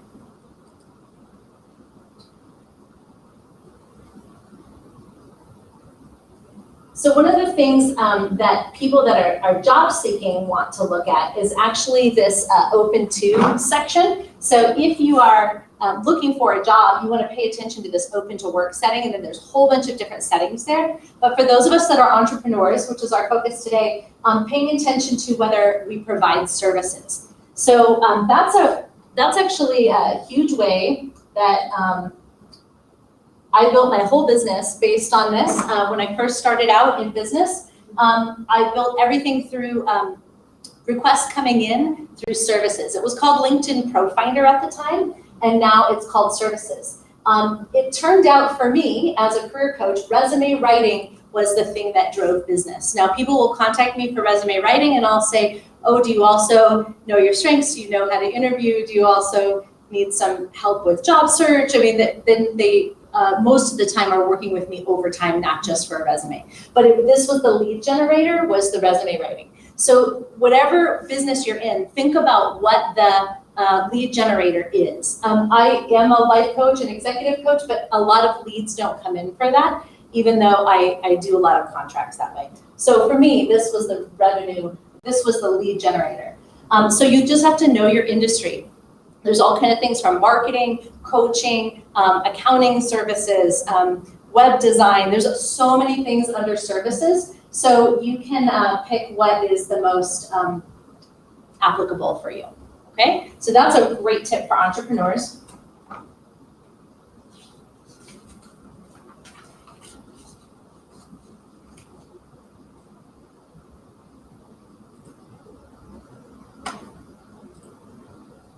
I'm gonna get off of this. This is kind of awkward here, so.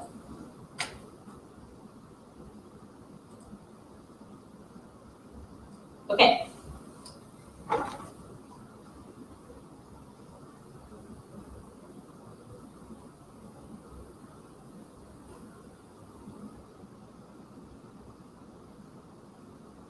So one of the things you want to look at next is this about section. And one of the things to pay attention to is I've seen on some profiles 4 lines showing and on other profiles only 3 lines showing. So sometimes people will put like 1 line and then a line of space and then they'll start a paragraph. You're wasting a line there. So always try to make sure that you have really strong content in your top 3 or 4 lines. I looked at a profile this morning that was showing 4 lines there. This mine is showing 3. So sometimes LinkedIn rolls different things out just to a small subset of the categories. So that is something to pay attention to. Obviously, if you open that up, you've got a whole profile there. So what I put on your handout is that you can actually do several different things with the about section. So a few things to notice on mine, and then I'll show you a couple others. So one of the things I did is I put in symbols. There are no bullets in LinkedIn. There isn't a way to put bullets. But if you literally Google symbols for LinkedIn, you will find all kinds of things. So you can see up in my headline, I have little sunshines. That's a symbol for LinkedIn. And then here I have this blue diamond. So you can find all kinds of symbols for LinkedIn. And that can kind of spruce up your profile. And you just cut, paste, and put a space after it. You just make your own bullet. If you want just plain dot bullets, you do a Microsoft Word, do a bulleted list, and then copy paste and put it into LinkedIn, and it'll pull bullets through. Or you can just put a dot, is the only other way. But LinkedIn doesn't have bullets. You can't do bold. You can't do underlining. You can't change the font. It just is what it is. So what you have to do in LinkedIn is you have to use capital letters. You have to use spaces. There's several things that'll make your about section more interesting, but you can't change, font and style like you can in other things. Jennifer, for the symbols, like if you do the Windows period buttons on and it brings up like the emojis, like you can use those in there. I think so. I think that'll work. Okay. Yeah. Yeah, and I just did like symbols for LinkedIn, and there's all these different sites that have things that you can grab. They're little images that you can put in, and that makes it kind of colorful. So that's an easy way to do it. Any kind of symbol, you can do it though. I'll show you a couple other profiles.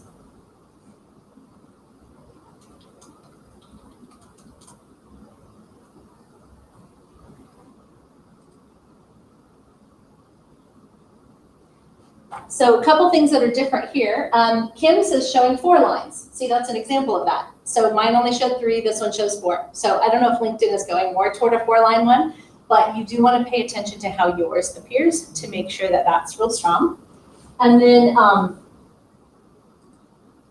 if you look at what she's got the bullets in there, and she's using space, and she has some nice sections. So there's really a lot of things you can do with your about section. And that gives you some good ideas. I've got a couple others on that handout just to show you. So let me pull up a couple of those there.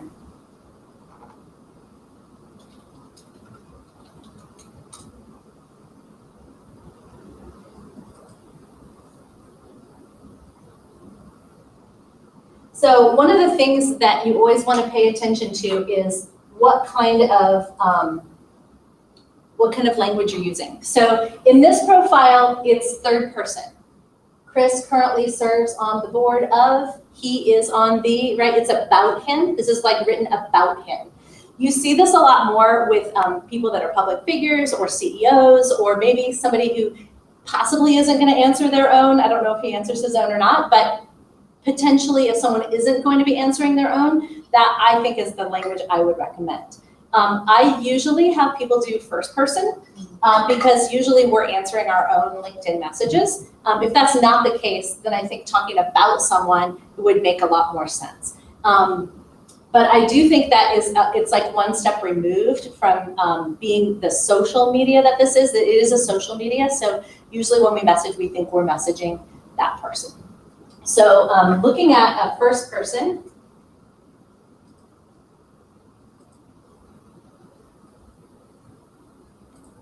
so Kim's is a good example of a first person profile. Does that work if I sit here, maybe, instead of like standing up and sitting down? Then you can see more. Nick, can people see this online? Like, can they actually see the screen okay? No, but okay. They'll be able to see what you're talking about generally, okay. Not the text. Okay. Okay.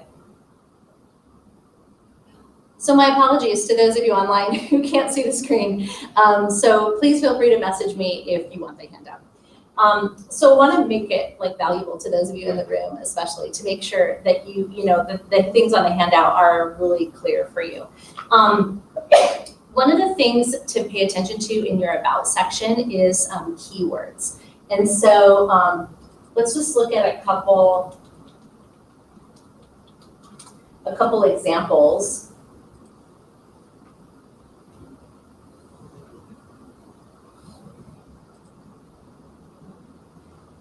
So anytime people are searching for you or searching for someone like you, they're probably entering some keyword search terms. And so paying attention to what those keywords are in your industry, okay? So a lot of times we just need to change what's in our about section. So the 5 places where the SEO is the most important is the headline, the about section, your current experience, your past previous experience, and your skills list. So those are the 5 places you really want to pay attention to where those come in.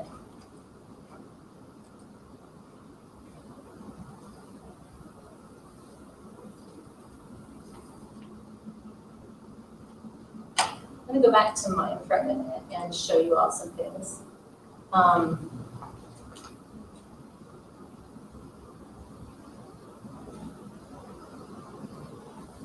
Okay. One of the things that I think is also really good to add is this featured section. So you can take a post, you can take a share, anything that you post, you can take a website, you can take an event, and you can actually add that into a featured. So you'll see 3 things showing, but actually if you arrow over to the right, I actually have like 16 things there. So there's actually 4 or 5, and then show all featured items. So then you can see all kinds of different featured things here. And I actually find that that is very, very useful for being a consultant. So that maybe for your clients and for you, Kara, that can be a really good thing. I actually find a lot of people do look at this and they'll like listen to a podcast I was on and then they'll contact me based on that. So I think that's a huge way to direct people to some of your resources.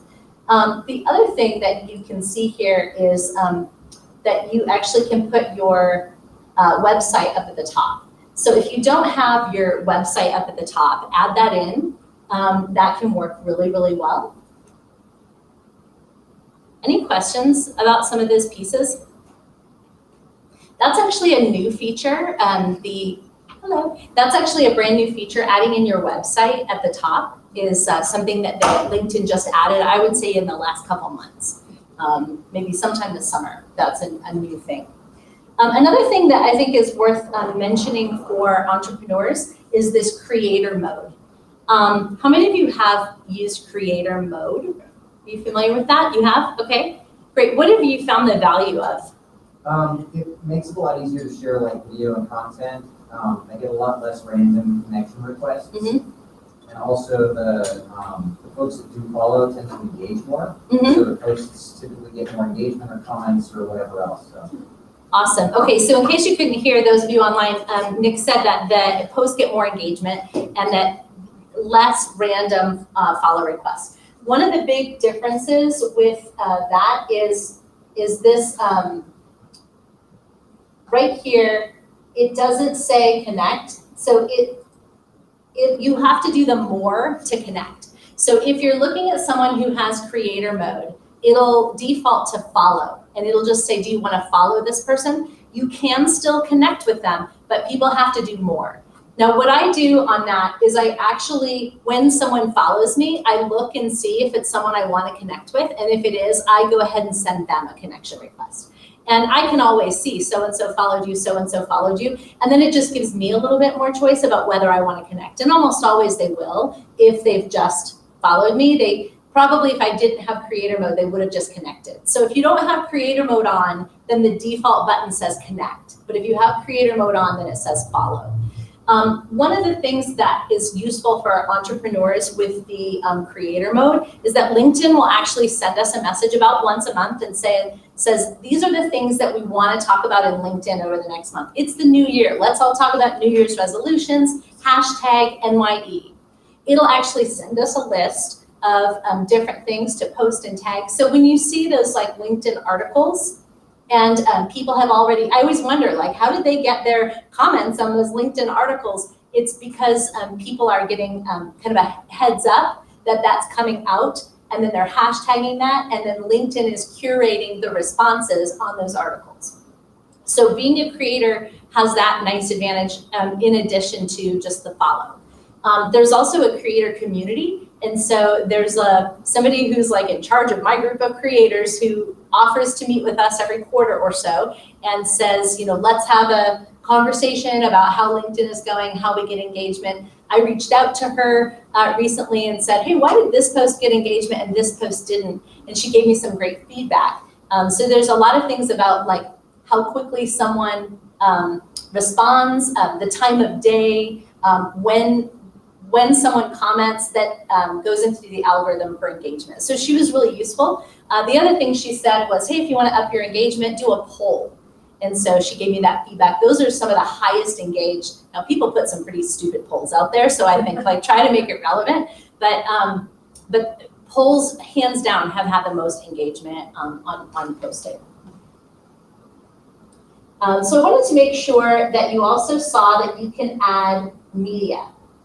So here's an example, just within the experience section. Here's a website, here's a link to a book. You can add all kinds of things. You can add a link to a file, you can add a link to an article. So within your experience section, you can actually link to different things. And so that is a nice way to show that. I'll show another example of that.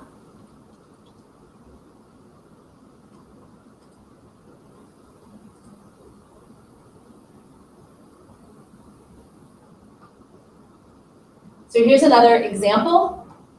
So actually some different links inside the experience section. So think about what you could link to that would make more sense within your experience. Do you want to link to a website? Do you want to link to a project, to a white paper, something like that? You can actually add that right in there. So if you see, actually, she's got quite a lot in her experience section. Much more than most of the people that I work with have. We can actually do a lot more with that than most of us do. One of the things I really like is that she kind of talked about like the challenges that were faced and then like what she accomplished with them. I did a little different strategy on mine. And I think this works pretty well.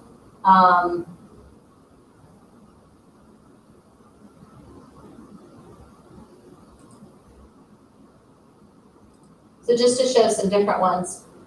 So you can actually do like a little summary and then you could do some bullets. So you can make it look a little bit more like a resume if you want to, or you can do that strategy that she did where she has paragraphs. Usually when people are starting out, I'll tell them just write a summary of what you did. In this job, this was my goal, I accomplished this goal, this is what I'm most proud of. You can actually use first person, and that's the thing that most people don't realize is that you can actually talk in the first person there, but you don't have to. You can also use neutral language. Mine is actually neutral language.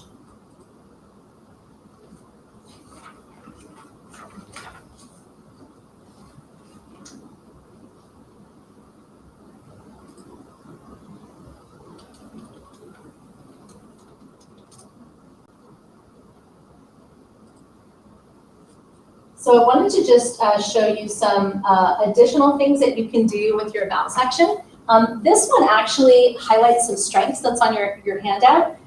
If you actually read through, you can see he said things like, I'm a bridge builder, I develop long-term relationships, I'm trusted, I'm a strategic problem solver. So if you're a fan of the Clifton StrengthsFinder like me, think about like what do your strengths actually mean. My profile has that too, like I love to make connections, things like that. So think about how it can just give you ideas. When I'm coaching people to write their about sections and they know their strengths, I'll say, write 1 or 2 sentences that explain each of your strengths, and then put that in your about section, and you're done. And if you want to add a bulleted list with keywords of things that you're an expert at, even better, but you can literally write it in 5 minutes if you take that approach. Most people really, really agonize over this part. But if you go with like, okay, what are your top strengths? What does it actually mean? Write it in a sentence, put it in there, give me a list of keywords of your skills, and you're good to go. So that's a really nice, easy strategy. Speaking of skills,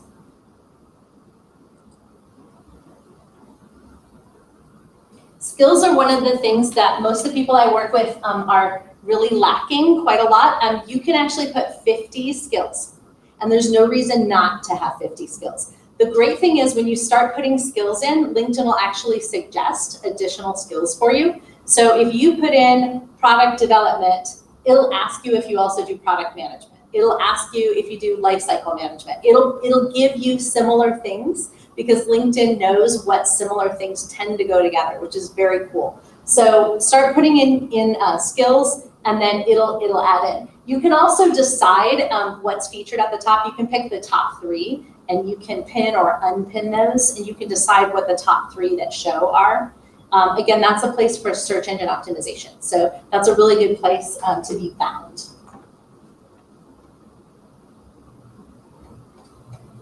One of the things that a lot of people also miss is putting in their leadership positions. So I'm going to use Angelina's. She was a student of ours at CSU and went on to be a leader at Amazon. She just got 30 under 30 and came back to speak at CSU. So she just has a lot of really great things. One of the things that you'll see in her experience is that she was the president of the Black Employee Network. What I think is interesting about that is she was doing that while she was while she was a product manager. That was a role that she held that was kind of a other role within. So it was a leadership position at Amazon, running this affinity group, but it was not her core job. But you'll see that those are like, it's appearing next to each other. And a lot of us forget to do that, like if we're on a board of directors or something. Another place you can put that is in the volunteer section. So if you want to pull it out and put it in the volunteer section, that's another good place to put it.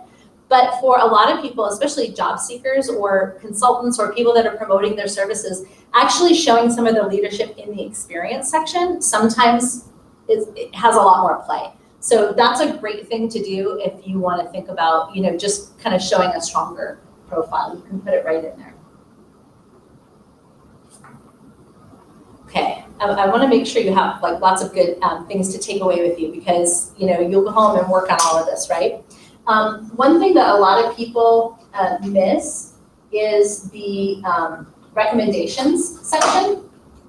And one of the things you want to pay attention to is how recently the recommendations are coming in. So if you don't have recent recommendations, you might think about reaching out to someone that you've worked with recently. I always ask someone before I send them the request to do a recommendation, but you can just tell people, ask someone if they would go on your profile and recommend you, but you can also request through LinkedIn, you can actually request a recommendation. I never do that unless I tell someone ahead of time, hey, thanks for being willing to recommend me. I'll go ahead and send you the request just so that it's really easy for you.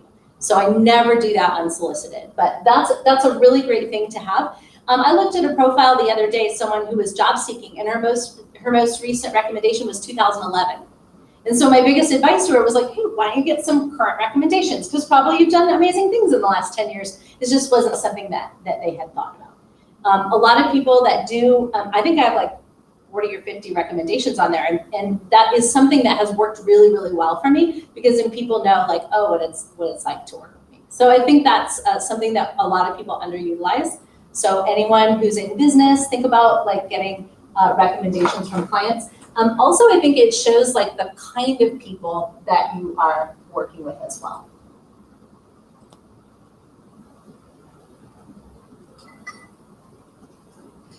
One of the things I want to show you for entrepreneurs, this is something that a lot of people miss. So a couple thoughts here.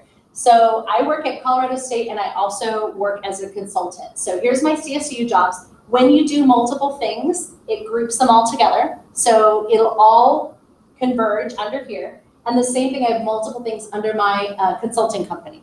One of the things that most entrepreneurs don't have is a logo for their consulting company. And so the way you get that, I'll just click on that so that you can see, and that's on your handout too, this is a company page. And so you can make your own company page in about 5 minutes and put a logo in. And then when you're on your own profile, you just say that you work at your own company, and then that logo will pull through. And that's how this gets there. And the way that you actually create that, you go up to the top here to this little box, and you do down here, create a company page. It'll literally take you 5 minutes. And then when you're posting, you can post as your company or you can post as yourself. So you can do that either way.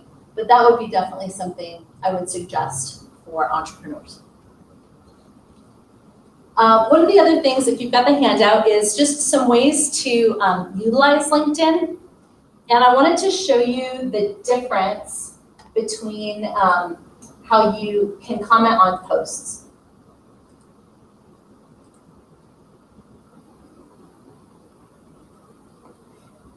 So one of the things you'll see is activity on a profile. So one thing that's different for creators is that creators only, on their activity, it's only showing things that we posted. If you're not a creator, then it will show everything you liked, commented, and shared. Okay? So a lot of times, if you look at someone's activity section, it'll actually say, congrats, Yahoo, well done. One time I was working with a job seeker who was really having trouble finding a job, and we found 24 pictures of a very prominent politician in their activity feed. And it turns out this politician was in the opposite party of the party that they liked, because they were fighting online with someone, and all of it was in the activity section. And they had perfectly branded themselves as someone who was like politically really difficult to deal with, I think. So this activity section is something that people do not think about. Pay attention to your activity. It's really important, I think, in LinkedIn to stay on brand. So if I see something go by and I say, oh, that's a really strong issue that I feel strongly about, I'm gonna notice that and let it go by and have a conversation with people in my human life about that, but I'm not gonna comment on LinkedIn unless it's something that is pertained to my business. So I'm very conscious of staying on brand in my business. So it doesn't matter if some local politics thing is really frustrating and I wanna like or comment on it, I try not to, because I don't wanna mess up my brand, which is the activity matters a lot. So I think when you're commenting, so these are my posts, but if you look at comments, you'll also see, I try to keep it kind of meaningful. So you can look at, activity, show all activity. So it is possible to see likes, comments, and shares. So here's the all activity. There's today's presentation. Okay, so here's an example. This person posted some content and I commented on it.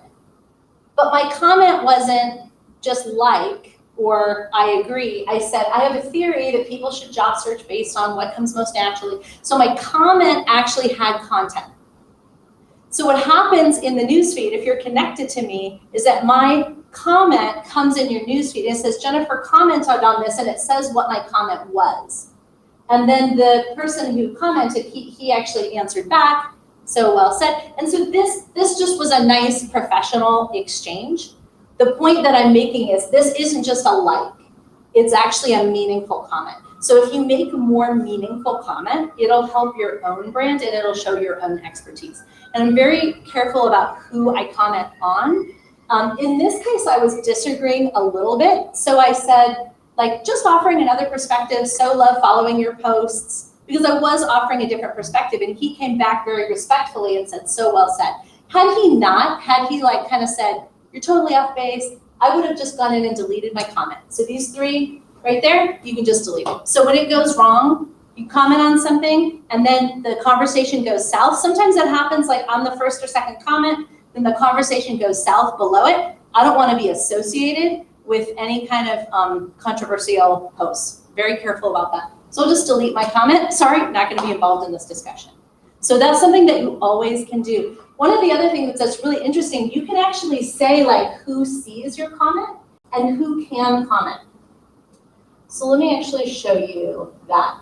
So here's a post, and I can actually say who can see this post. So this one was something I just posted in a group. You can also disable comments on the post. So that's kind of interesting. And you can also say like if public, there's another setting, if public can comment on it, or if only your connections can comment on it. So let me find another one that was not in a group.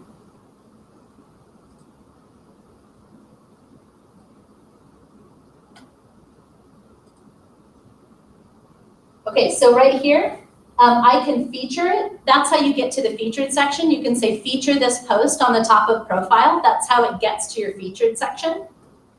And then you can also say who can comment on this post. That was something I didn't know. That is actually new as of this summer. It's another thing that changed this summer. So the options there are that anyone or only connections or no one. So you can actually post something and then say, no one can comment on this. This is my profile and I'm posting it. And I'm not inviting comments. So that's a very interesting thing. Or connections only, and then you kind of know a little bit more like who maybe will post. So that can be a nice thing to add. Definitely, post, comment, and share. A couple, just as we end, wanted to share in the last 5 minutes some tips for entrepreneurs. Definitely just a reminder that providing services is a really good thing to consider. Not everyone's services are in there, but just on the back page there, that's a really underutilized place. I literally ran my business for 2 full years using only LinkedIn without a website using services. It was that strong. Now, I was in a high demand, I was doing resume writing during the pandemic. There was a lot of demand, so obviously it has to be a high demand thing. But for almost everybody, there's something that's high demand. Maybe it's web design for actually your marketing, or maybe it's, emergency IT networking help, but really you do design. So you can think about what is that high demand thing for you. And then creating that company page, that's a great way to just to increase your branding. So we have about 3 or 4 minutes left, and I'd love to just be open to any questions that you have, or any comments or things that you all know that we didn't talk about that would be good to share with people.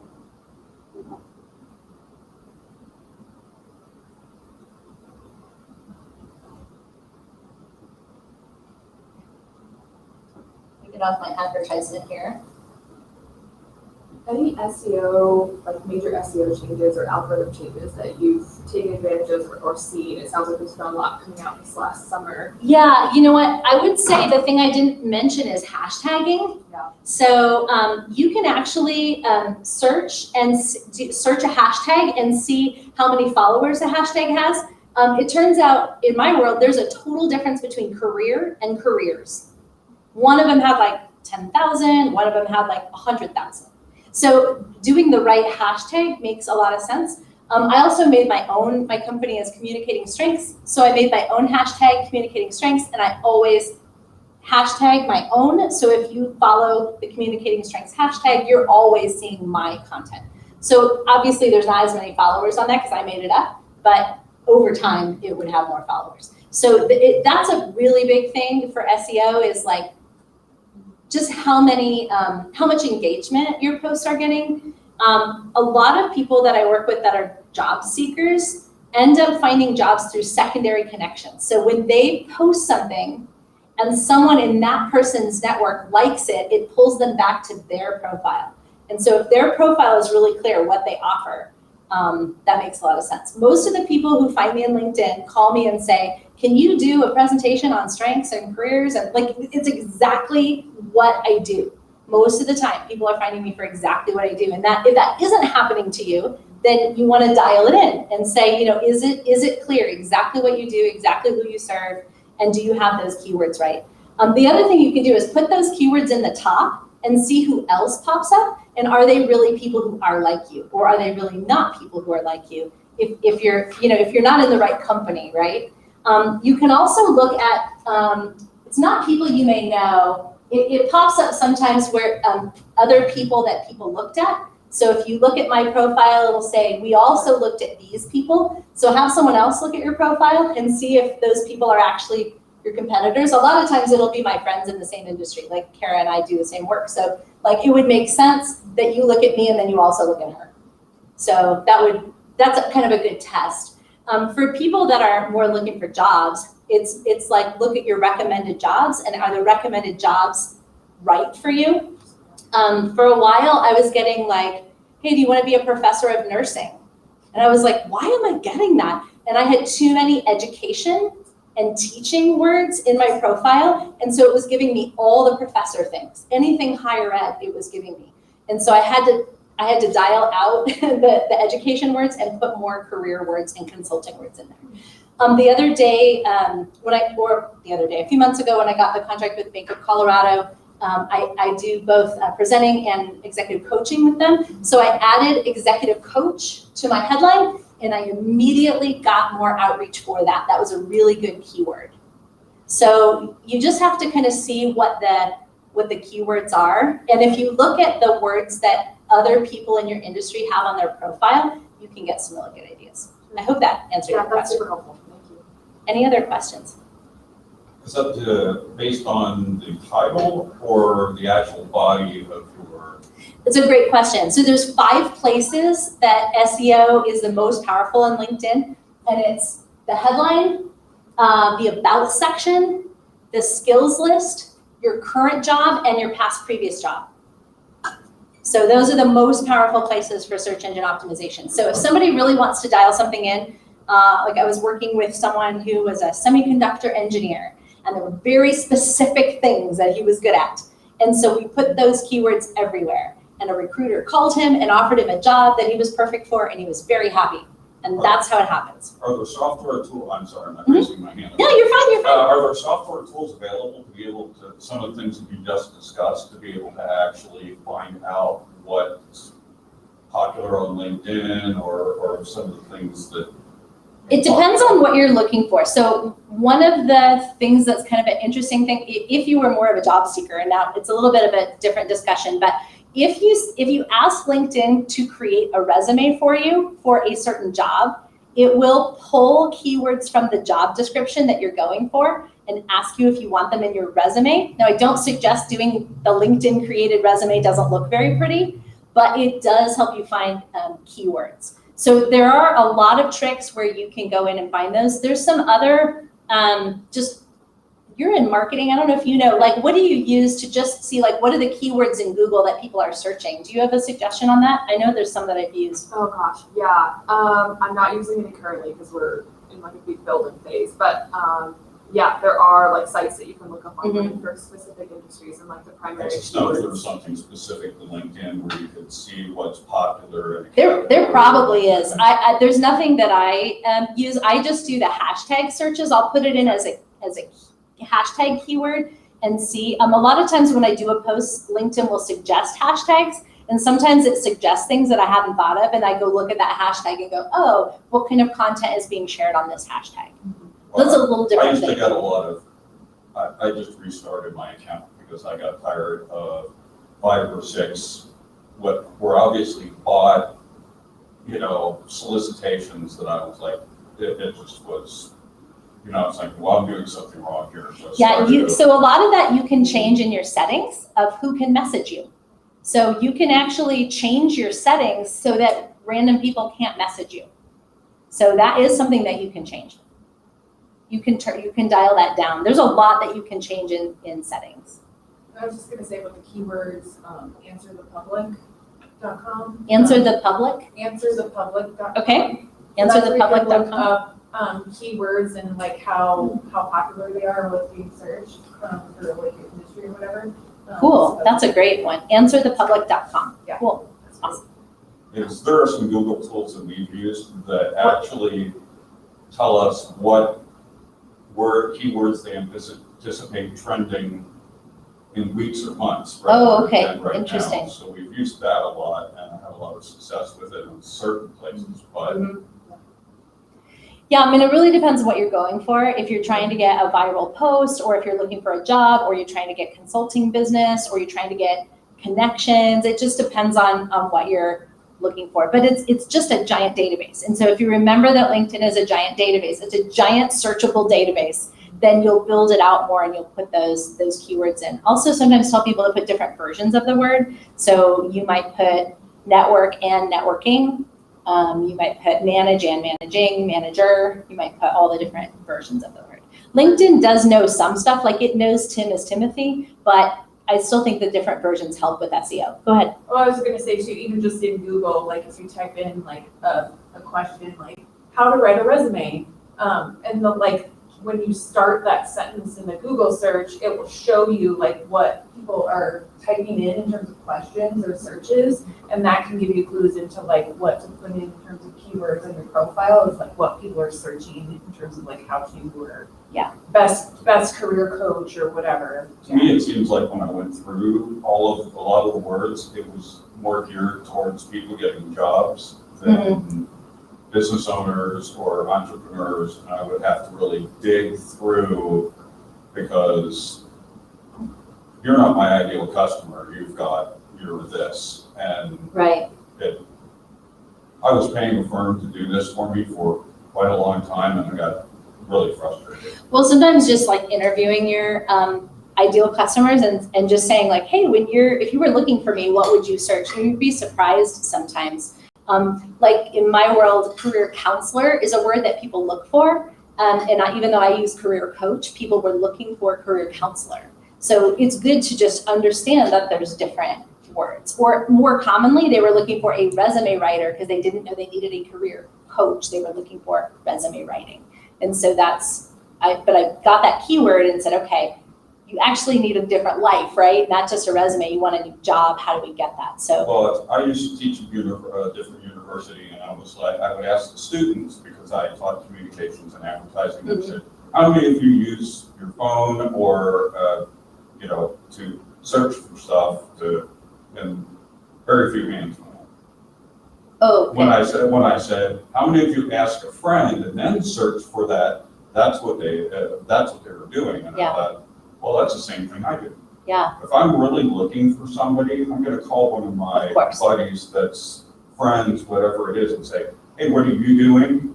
What's been successful?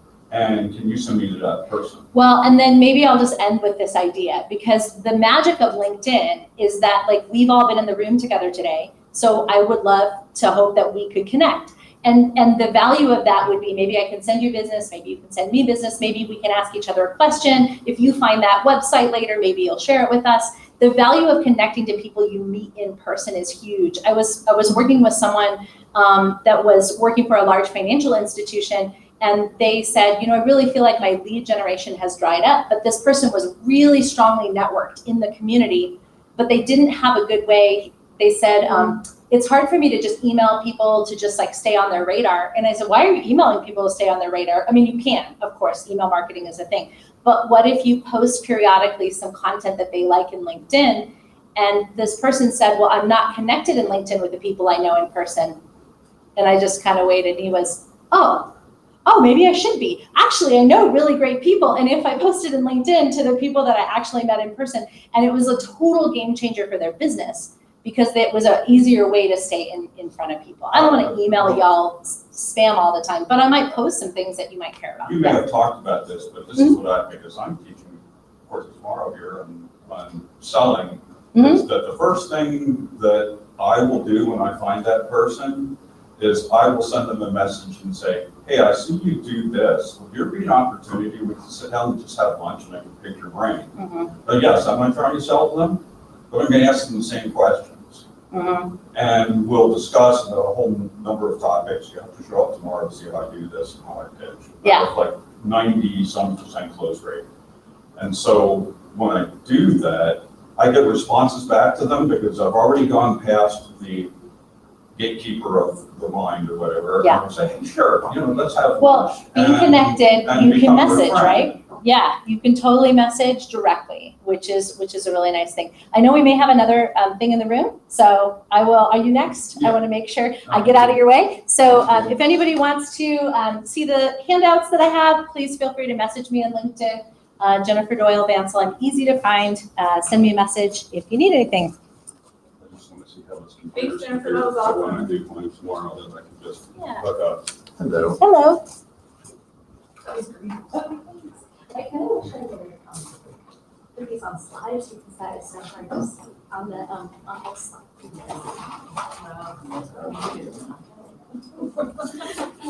Well, you offered to send it.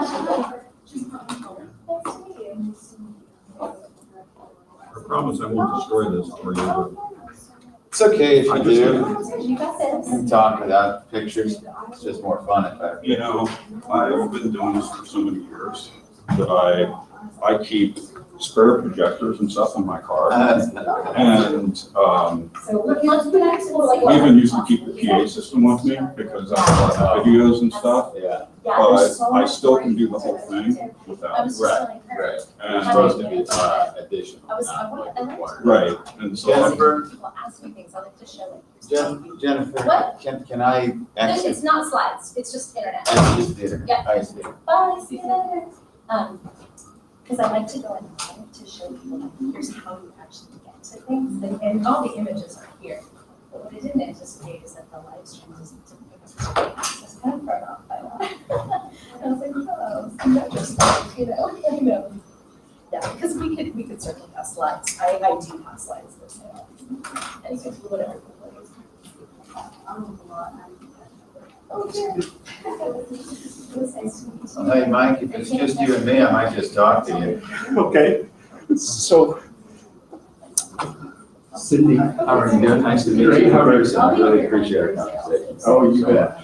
So Cindy, you were there for part two of this presentation. Yes, yes, the one that was just over. in the So morning. she did, one of the things I was actually, she was her. So Cindy has an extra. So first. And then I can see your. Yeah, absolutely, yeah, I appreciate it, this is really helpful, and you got a handout, right, so. Oh, really? You wanna make sure you keep up Part of with it, she was. all the time, interesting to me as People like that are- a social media platform. The impression I got from her was that she worked on It science. is, and it's changing all the time, and if you're working with that, Helping and the we're scientists consultant, like, Be able to communicate. extensive things. with investors. I see. Yeah. Oh, I thought it was, okay. I thought it was sort of like an internal communications, which she's talking about. It's worked so well for me. I mean, it's just really like, it's run my business from it. I mean, I have a website, you know, go to my website, but Ways to LinkedIn is the thing that I think. what your assets. That's really fascinating. I've Okay. never like. Yeah. So, Is she someone that do you know her? yes, She's someone I should get in touch with? yeah. Okay. Yeah. Well, that's perfect, because what I could gather from her, I saw about half an hour of her and I could go over here.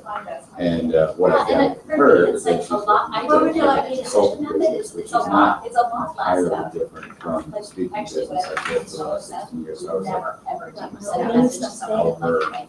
on that side.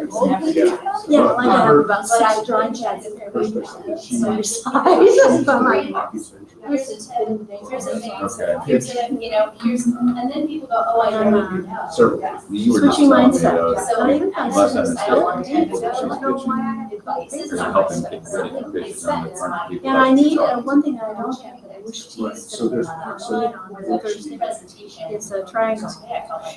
Like. Is there a ruler or a triangle? I thought I had one, but I only have one like this. I have circle lines. You. Yeah. Sure. Because that's. What could I get now? Okay. Maybe- Okay. I know. Well, I think it's gonna be you and me and these ladies. Okay. And so I'm gonna figure out if Is it I'm a right actually gonna angle? do this or if I'm gonna talk about business. Okay. So we'll see in a bit.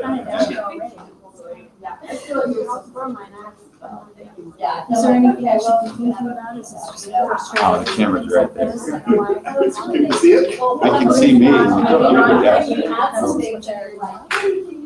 Okay. I don't have an Do that, I can't find it.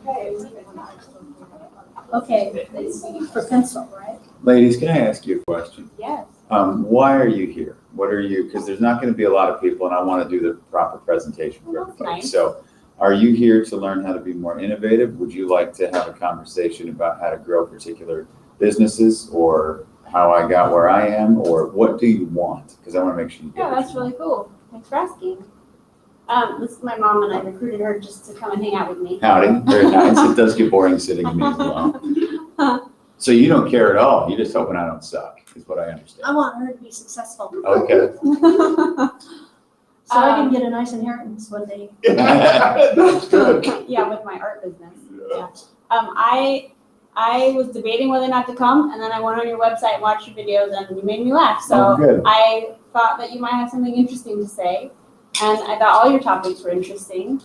And I don't remember the other ones very well. Oh, that's okay. But I do remember feeling like this one wasn't as good of a fit. So, I mean, I'm just at the very beginning of starting my business, very beginning, and trying not to feel overwhelmed by all of the things that I have to do, like Okay. make a budget and do marketing and get people to want my product, which is a service. And, Sure. you know, like, so, but I've been thinking about it for so long. I'm like ready to do it. I'm jumping in. Okay, So I'm excited to just like get to going. get going. All right. Jennifer, are you sticking around here? Yeah, I thought I would. You have any particular goals for this presentation or for your own business? Actually know what you're talking about. Very I fair. just thought I would stay and support you. Okay. And then, I'm sorry, I don't know your name. I saw you earlier. Donna. What do you want out of here?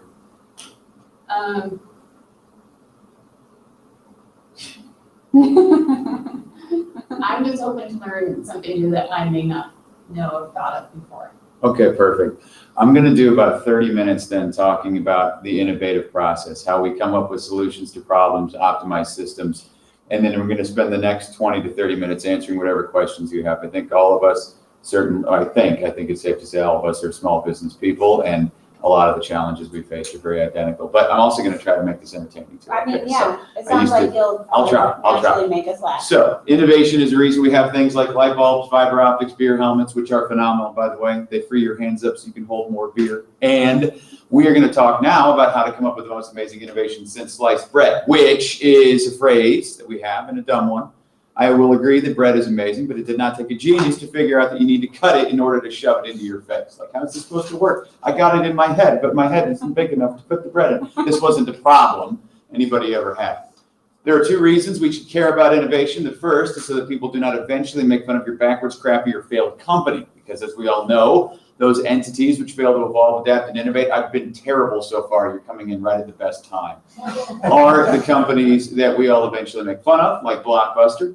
You may not have known that Blockbuster had the opportunity to buy Netflix back when Netflix was still a small company, but they decided not to, apparently believing that the whole watching movies at home in your pajamas or naked if you felt like it, instead of having to go to a store and yell with people for 45 minutes about what to rent, was just a fad. And that is the reason that the only decent use for your Blockbuster card today is breaking into poorly secured homes. So this is the first reason that I hope you care about this stuff. I'm glad you laughed. It justifies you making the trip out here. Okay. But the second reason I think you should care about innovation is because it's the best way to keep you from getting bored. Because if you never do anything new at work, you're going to do the same stuff every single day. You're going to go to work, you're going to do some stuff, you're going to avoid your weird colleagues, you're going to go to lunch, you're going to do some more stuff, you're going to drive home, watch TV, and cry yourself to sleep. And none of us want this. None of us said when we were kids, when I grow up, I want to be a mindless drone wallowing in a swamp of monotony until one magic day I ooze into retirement.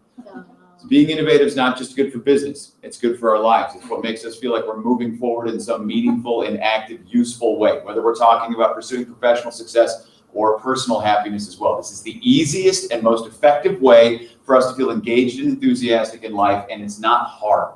And that's the thing I want you to take away from this first half hour that we're going to talk about here today. Being innovative, being creative, coming up with solutions to problems, taking advantage of opportunities is not challenging, but it is often made to sound like it's difficult. How many of you have had to suffer through this before? How many of you have had to listen to anybody ever, a TED Talk, a book ever, talk about how to be innovative? I'm going to assume the subject was introduced to you like this. Everything you're doing right now is about to become obsolete. The world's changing faster than ever before. And if you do not come up with some massive game-changing industry shakeup in the next 18 seconds, you and your company are going to spiral into oblivion. Does that sound about right? You've listened to a lot of these, right? I've heard a ton of these. I've heard a ton of people talk about it like this. I've got a book too, if you want, Innovate or Die. And this is a terrible way to think about what innovation is, how it actually functions in our brains, because this is scary.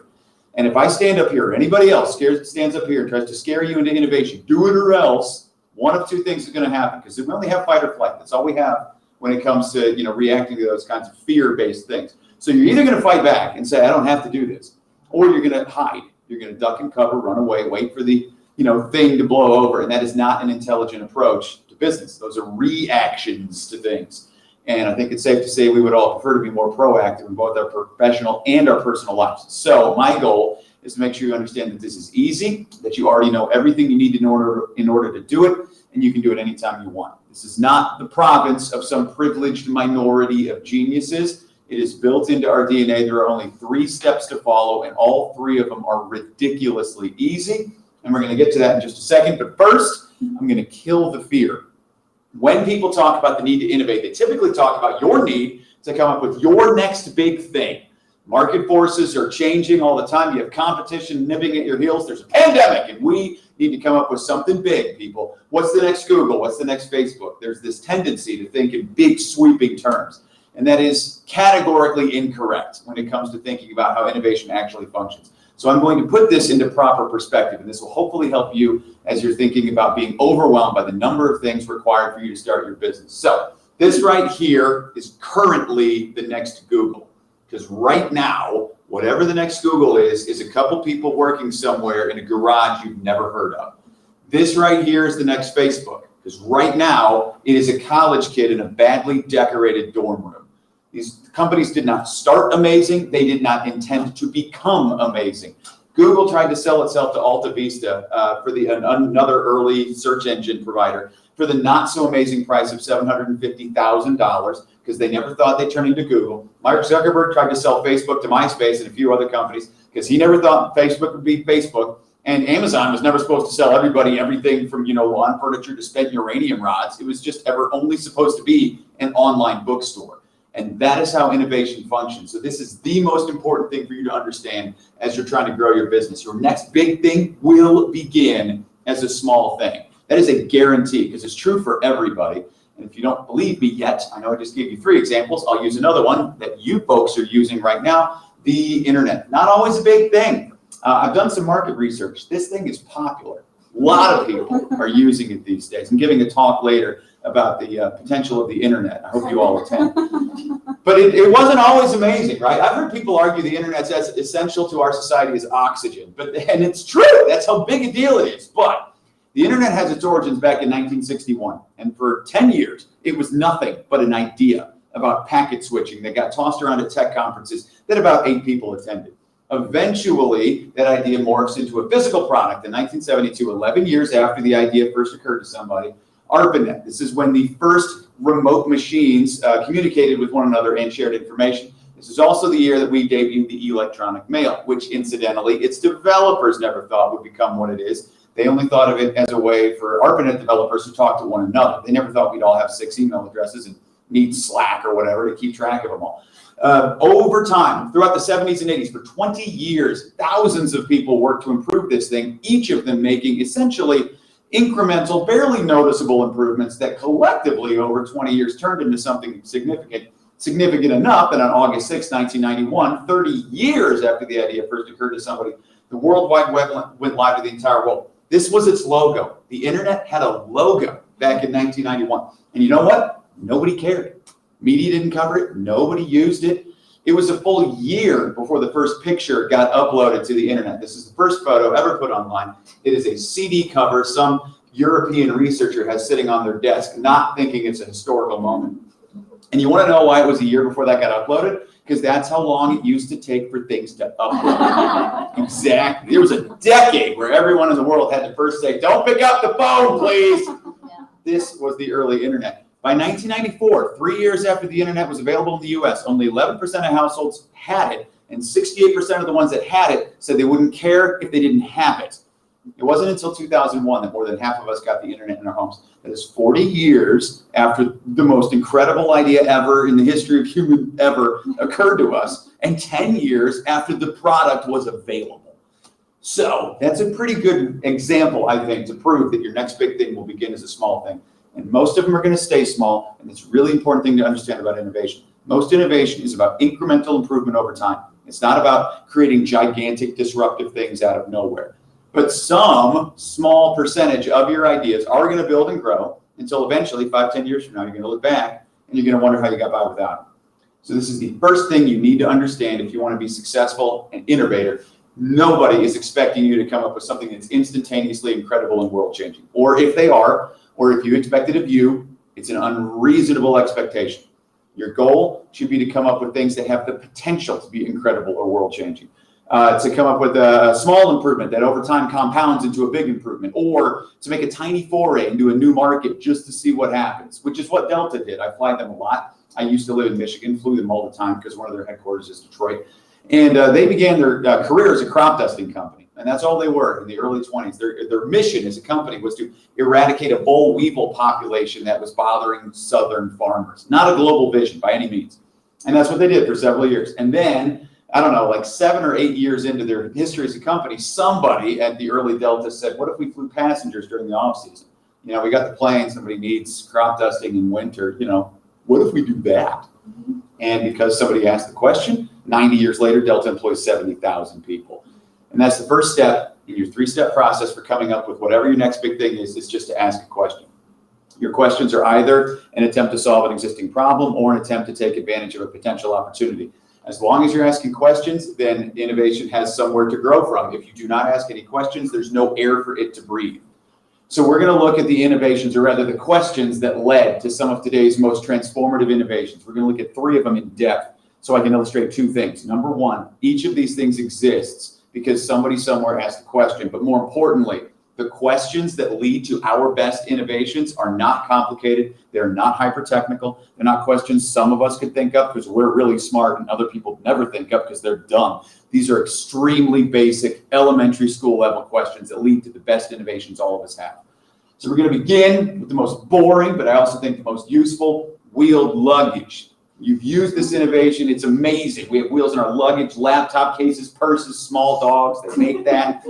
And all of us have this man to thank, Robert Platt, the former Northwest airline pilot who built the first rollerboard in his garage workshop back in 1987. And before I get into this, I just want to say that it's amazing to me that we didn't get this until the late 80s. Here's the chronology of human invention. The radio, television, nuclear weapons, people in space, wheels on luggage.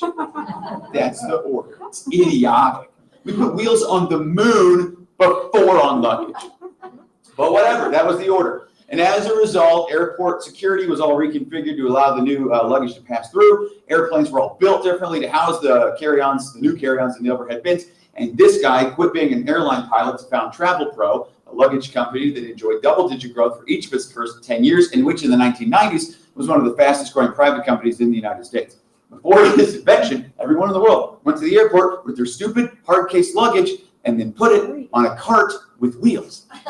The wheels were right there, and no one put them in yet. Except that's not really true. So the first patent for wheel luggage goes all the way back to 1887, and I couldn't find a picture, and it doesn't take off, because back then the most popular form of transportation is by ship. So luggage is very heavy. It needs to be, so it doesn't, move in the hold. So it's all lined with lead and iron, and the wheels just don't actually add any functional mobility. Second patent comes in 1945, right after World War II. Here's a picture of the patent, which is vaguely familiar to what we all use today. Has 2 wheels instead of 4, has the handle we use when we're not wheeling it, and it has the handle we use when we are wheeling it, which would have been phenomenal if your arms were 6 feet long. Third patent comes in the early 70s. Some of you may have owned this one, the dog leash strap luggage, modeled as you see here by this high-powered, fashion-forward executive wearing a suit made out of carpet. The 1970s, America's shameful decade. This outfit smells like every cigarette that has ever been smoked. Anyway, this one doesn't stop when you do. So when you stop walking, it just keeps going and hits you in the back of the legs. So what's the difference? How come this one worked and that one didn't? Or those 3 didn't, rather. It's not the wheels. They all have wheels. And we have been putting wheels onto things that we have put stuff into since the Stone Ages. So putting wheels on something, not all that innovative. But that handle is. That handle lets us do with our luggage whatever we want. Pull it, push it, spin in a circle, get rid of the handle when you don't want the handle. That handle and casters on those wheels to let them spin in 360 degrees, those 2 things are what made their founder hundreds of millions of dollars and overhauled overnight a centuries-old industry. And the question that he asked to do that is this. Is there a way to design wheeled luggage that would actually be comfortable to use? That is not, by any means, a genius question. I don't mean to take anything away from him or his invention. I didn't think it up. All I'm saying is that every one of us could have thought that question up. Some of us probably did when we were at the airport lugging our hard case luggage around, looking for a cart, thinking there's got to be a better way to do this. So we're going to move on now to second in our 3-part series of big innovations that come from basically nowhere. We're going to talk about Viagra, slightly different product, often found in luggage. That's the tie-in here. So Viagra created an entirely new class of pharmaceuticals. Since its introduction in 1998, it's been Pfizer's #1 selling drug for every single year except maybe the last couple with their coronavirus vaccine. It's so popular that then eventually other drug companies started trying to copy it. So that's where you get the we have like bathing but not in the same tub people. And let's throw a football through a tire swing. That commercial was marketed by a 15-year-old boy. We've got the, hey, why don't you come into my house, ladies? Seriously, look at that guy. Don't go to his house. He's going to murder you. And then, of course, Smiling Bob. We remember him, right? Mr. Enzyte, he's happy because he's working in more ways than one. This stuff has been a big deal. But it shouldn't have been. I don't know if you know the history of Viagra, but it shouldn't honestly even exist because it was originally developed a decade before it made it to market as a treatment against high blood pressure. And this is a drug space that had a lot of drugs in it. So Pfizer wasn't trying to be innovative. They were not trying to create a new type of drug. They were trying to play as an also-ran. They were trying to cannibalize other people's market. They were trying to be just like them with their own IP. And they tested it for years as a blood pressure medication, only to learn that it didn't work, wasn't good. And so it was on its way to being another in the long list of failed drugs, which in the pharma world is normal. 9 out of 10 drugs don't make it to market. So it would have been completely normal for them to say, never mind, it's failed trials. Let's just kill the project and, put our money down, whatever's next. Except that patients were reporting a side effect, something interesting, something kind of neat, something they wanted to experience again and again and again, which is not your typical response to drug side effects. When was the last time you saw a drug commercial that said possible side effects include feeling amazing? It's never that. It's always horrible stuff. Possible side effects include massive bleeding, brain hemorrhaging, leprosy. Ask your doctor about Traxapine. It's always horrible things. It's never that. So Pfizer took their very unusual patient survey data and asked that question. Can we redirect this failing drug to target a different medical population? And if you really want to drill it down, what they really said was, can we maybe make some money off this thing? And because somebody asked, because somebody said, before we do what we always do, just wait, hold on, wait. Because somebody asked, it's been worth billions of dollars, created an entirely new line of pharmaceuticals, and had an undeniable impact on the lives of millions of people. We're going to move now to our third in our 3-part series of big, giant innovations that come from elementary school level questions. We're going to look at iTunes, which I know is now part of Apple Music, but when this thing debuted, it completely overhauled the way that you and I consume music.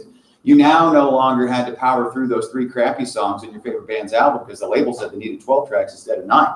Now you couldn't get tricked into buying a whole album based on the strength of a single, only to find out that all the other songs are total crap. Talking to you, Vanilla Ice. I'm still mad about it. I bought the cassette tape. I was OG Vanilla Ice. Now you just bought whatever you wanted. This model is also credited with changing the way that you and I consume movies and television. So HBO On Demand, Hulu, the unbundling of cable packages, all of this can be traced back here to one of the most noticeable technological innovations of the last 20 years. An innovation that Apple barely deserves any credit for because they in no way created downloading music or streaming media. That had been around for a decade already, completely illegally, the way music is supposed to be listened to. I'm imagining many of you downloaded and used some of these services, right? Freenet, Kazaa, BearShare, Nutella, which is delicious. It's excellent on toast.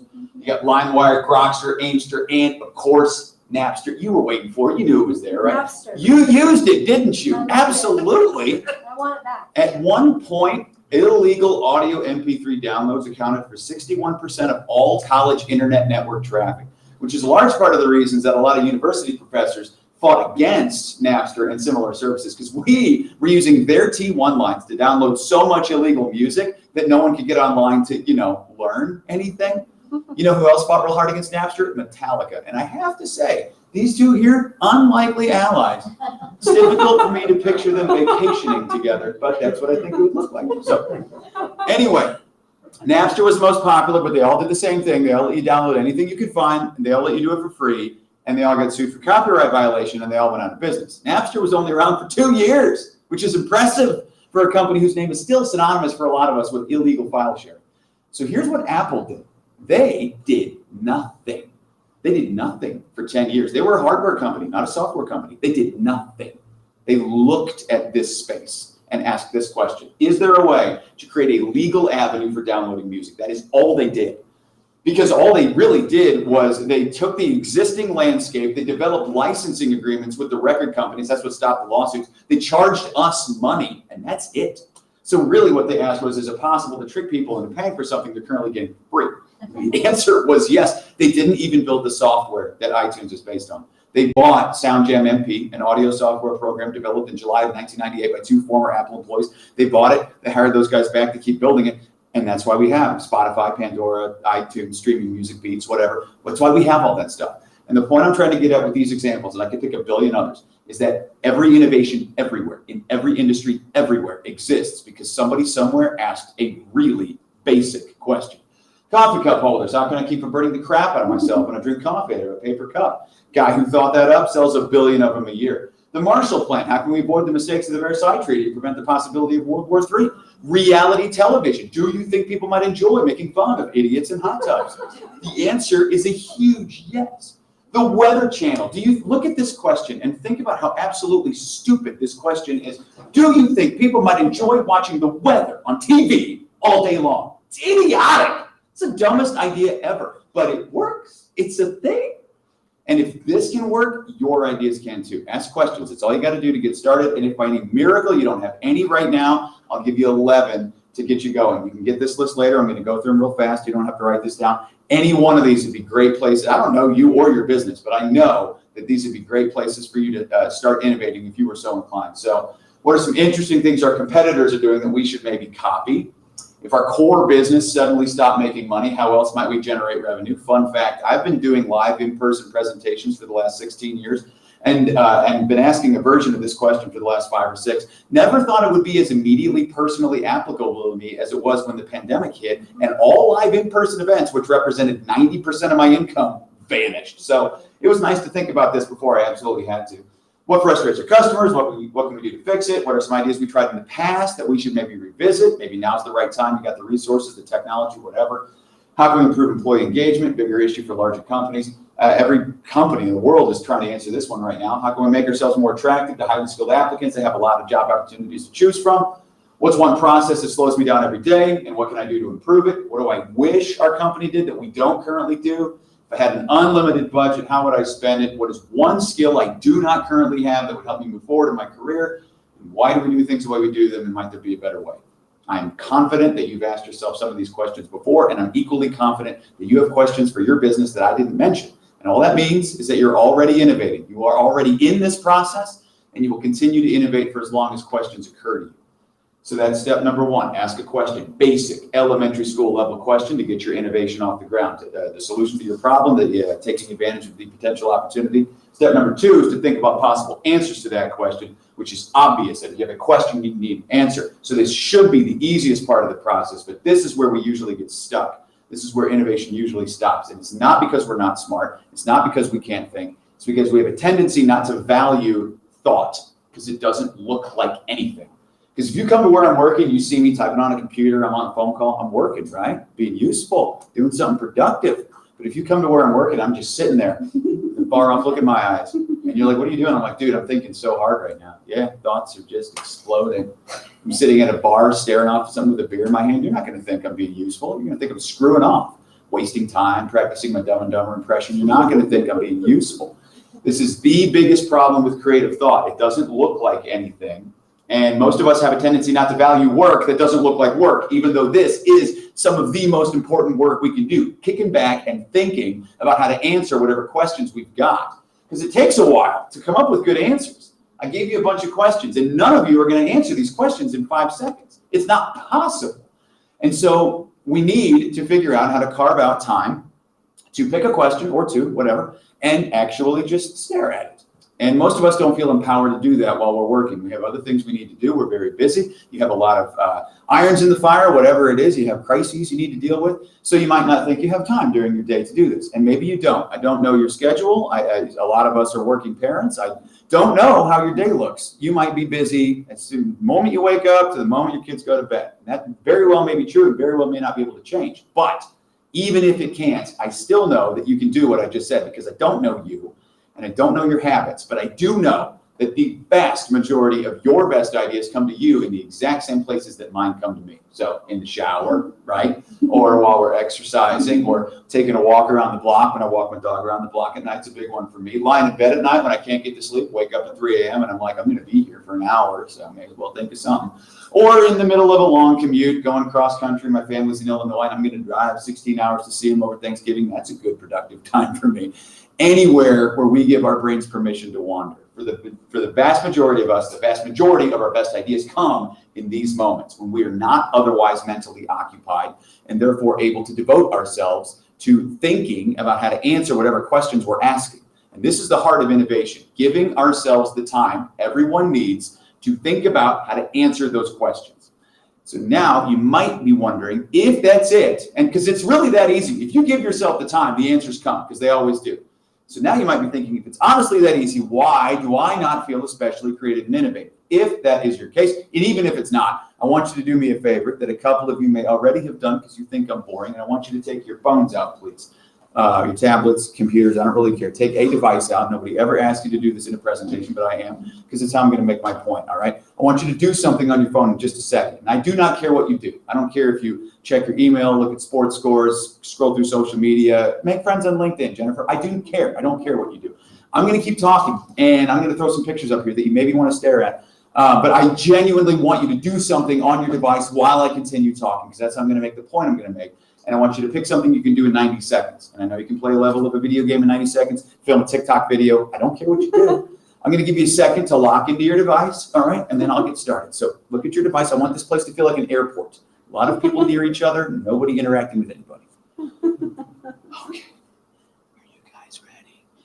Here we go. The Magna Carta was signed in 1215 and is considered to be the first legal document establishing personal liberties. This is a picture of a panda. Pacifiers have been around for centuries and have occasionally been made out of ivory, bone, coral, silver, which is where the famous bone with the silver spoon comes from, and white rubber, which contained lead. Not a very good thing for a baby to put in its mouth. When I was 15 years old, I broke my right leg and my left wrist in a motorcycle accident. I'd like to lie to you and say I was like jumping over a canyon or evading the police, but I really just fell into a ditch. Got me into going to homecoming, which saved me some money, but did not make my girlfriend happy. And by the way, can you believe that Dad had a girlfriend? That is me at 15 years old. That's why I'm so mad at Vanilla Ice. I'm obviously trying to copy him. But listen, if you're single, never, ever give up hope. Somebody dated me, I guarantee somebody's going to be into you.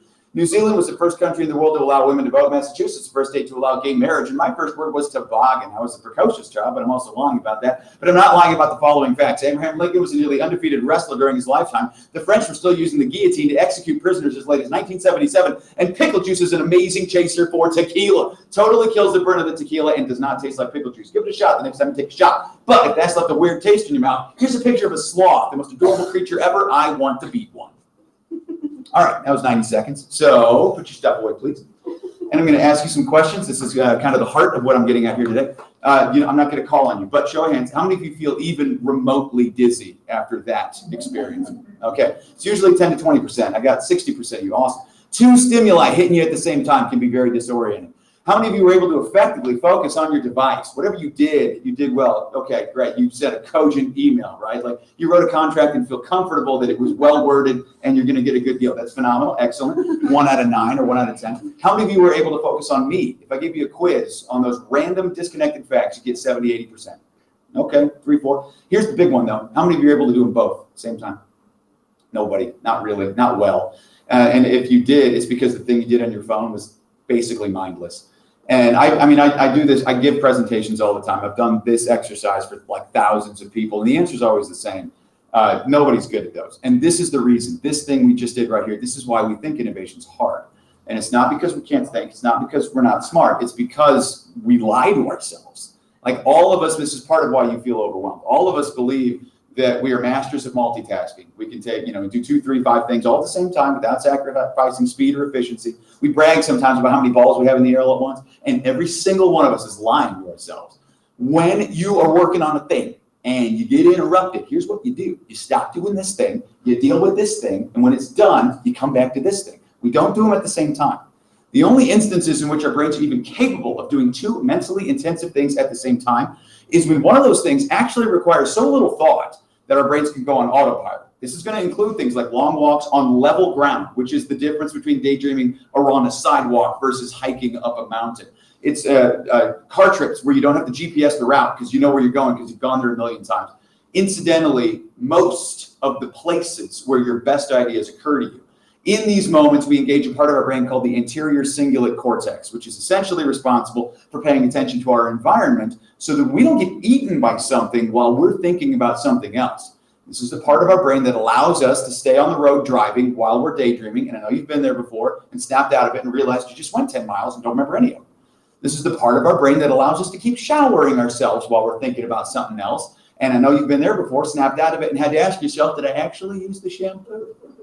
I don't know. I have to look at the bar of soap. There is suds on it. I did clean myself. I can get out now. Okay. I'm not alone, right? This part of our brain disengages anytime a new stimulus is introduced. Anything from a strange shape over at the corner of our vision to glancing down at our phone to look at an incoming text, which is incidentally the biological reason texting and driving is so dangerous. Because the act of looking at it, whether we read or respond to it, the act of looking at it disengages the autopilot that's looking at traffic for us. And in a tight traffic environment, that 2, 3, 4 second disengagement can be the difference between an accident and no accident. And the point I'm trying to get at here is that we have created a world through our inventions, through our technologies, through just our ingenuity that allows us to be 24/7 mentally occupied constantly. And we cannot innovate while we are doing other stuff. while we're watching a TV show and trying to follow the plot, or scrolling through social media to see what's up with people, or playing Angry Crush or Candy Birds or whatever game you're on right now. I'm not saying we shouldn't do these things. It's fine to do these things. It's good to be entertained. It's good to be distracted. Sometimes it's good to just shut your brain off. All I'm saying is that while we do that stuff, we cannot innovate. It is not possible. Our brains are not built to do two mentally intensive things at the same time. So if you want to speed up, if you want to feel like you're blowing past your competition because you're coming up with new and better ideas at a faster rate than others, if this is in any way important to you, you first have to slow down. And I know that looks like a contradiction, but it is the absolute truth, because your best ideas are going to come to you in moments that look like nothing is happening. They're going to come when you're hanging out at a bar with some friends talking about one of the questions that's in your head. And there is no better proof for this than the pandemic. Because what happened starting in March of 2020 is that every person, every family, every business on the planet, they got forced to answer a question none of us were looking for, which was, what the hell do I do with this? None of us were looking for it. None of us were prepared for it. And all of us had to answer it. And we all did in a lot of different ways. And we're going to look back at the pandemic, I am certain, as the most innovative 2 years in living memory. Not because we wanted it to be, but because we had no choice. The world forced it on us. We came up with a ton of different solutions for the various situations we were in. And some of those solutions were pandemic specific, and we're not doing them anymore. But some of those things that we came up with, those are going to be our new best practices moving forward in the next 5-10 years. And if we can do this when like the world forces it on us, we can do it anytime we want. So step number 1, ask a question, super basic question. Step number 2, give yourself some undistracted time to think about how to answer your questions. Everyone needs that. And then step number 3, do whatever you thought of. And that's it. And in this respect, there's literally zero difference between business as usual, which requires you to do work, and pursuing an innovative solution, which requires you to do work. The work we do might be different, but the act of doing work, that's exactly the same. And I know you all know how to work, and I also know you all know how to pivot on a dime whenever something makes you do it. The pandemic proved that to everybody. And really all I'm asking with step 3 is, which would you prefer? To only do what other people or outside forces require of you, or to occasionally do what you think should be done, and better yet, convince other people that what you think should be done actually should be done, and get them to do it too. Because that right there is the most fundamental pleasure of human existence, convincing other people that our ideas are right. You want to know why I know that? Because I am married. And my wife loves trying to get me to do what she thinks I should do. She's endlessly innovative at coming up with ways that I could improve myself. I'm going to give you an example. It's going to hit home for some of you. There's only 2 guys in here, but I'm sure at least one of you will resonate with this. When I'm not traveling, I work out of my house. I have a home office. And it's the only room in my house that's mine. And I think a lot of married men have this situation. We get one room. That's ours, right? Okay. You got one for you too? Women as well? Is that right? Okay. Well, I don't know how it is for women then. I know for men, well, it's typically an unfinished part of the house that the men are bequeathed, right? Like it's a garage or the shed or the attic with basement that smells like mold and death, right? You try to make it. Well, congrats. Well, I get an office. It's on the main level of my house, and I use it for my job, which pays for the house we live in. And my wife wants curtains in it. She wants, because it's on the main level, and she wants the whole main level to be tied together aesthetically. She has a vision for my office, and I don't want curtains in my office. I want one room in my house, and honestly, I don't think I'm asking for too much. I think I deserve one room in my house that has no live, laugh, love crap anywhere in it. I am so sick. I'm just going to say it. I'm sick of Pinterest. I'm sick of chalkboard paint. I'm sick of reclaimed barnwood. I'm sick of shabby chic, whatever the hell that means. I don't even know. But the worst for me are the signs that pretend to be art that tell you what the room you're in is for. We have those all over our house. Happy families do laundry. What the hell does that mean? Unhappy families clean their clothes.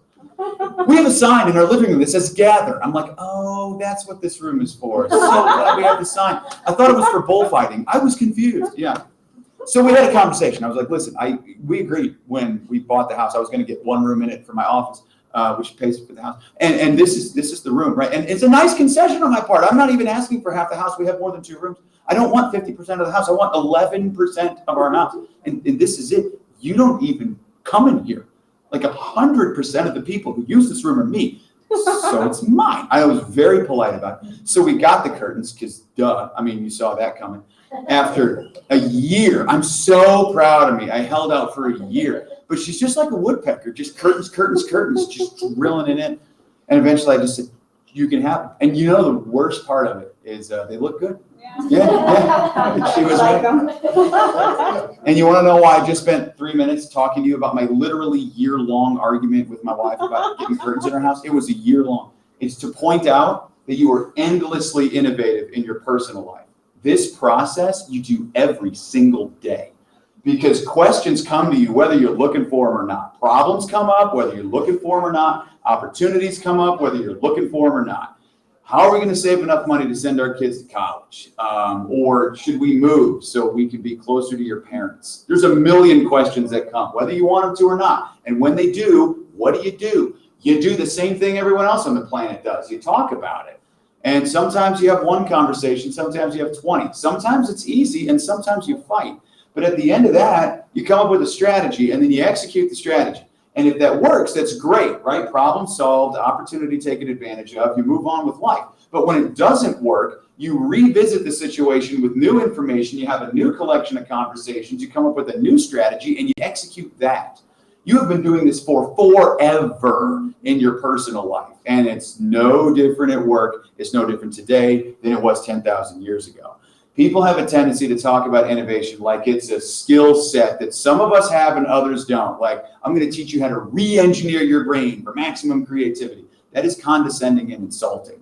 You want innovation in 4 words, this is the entire process. Ask, think, do, and repeat. That is it.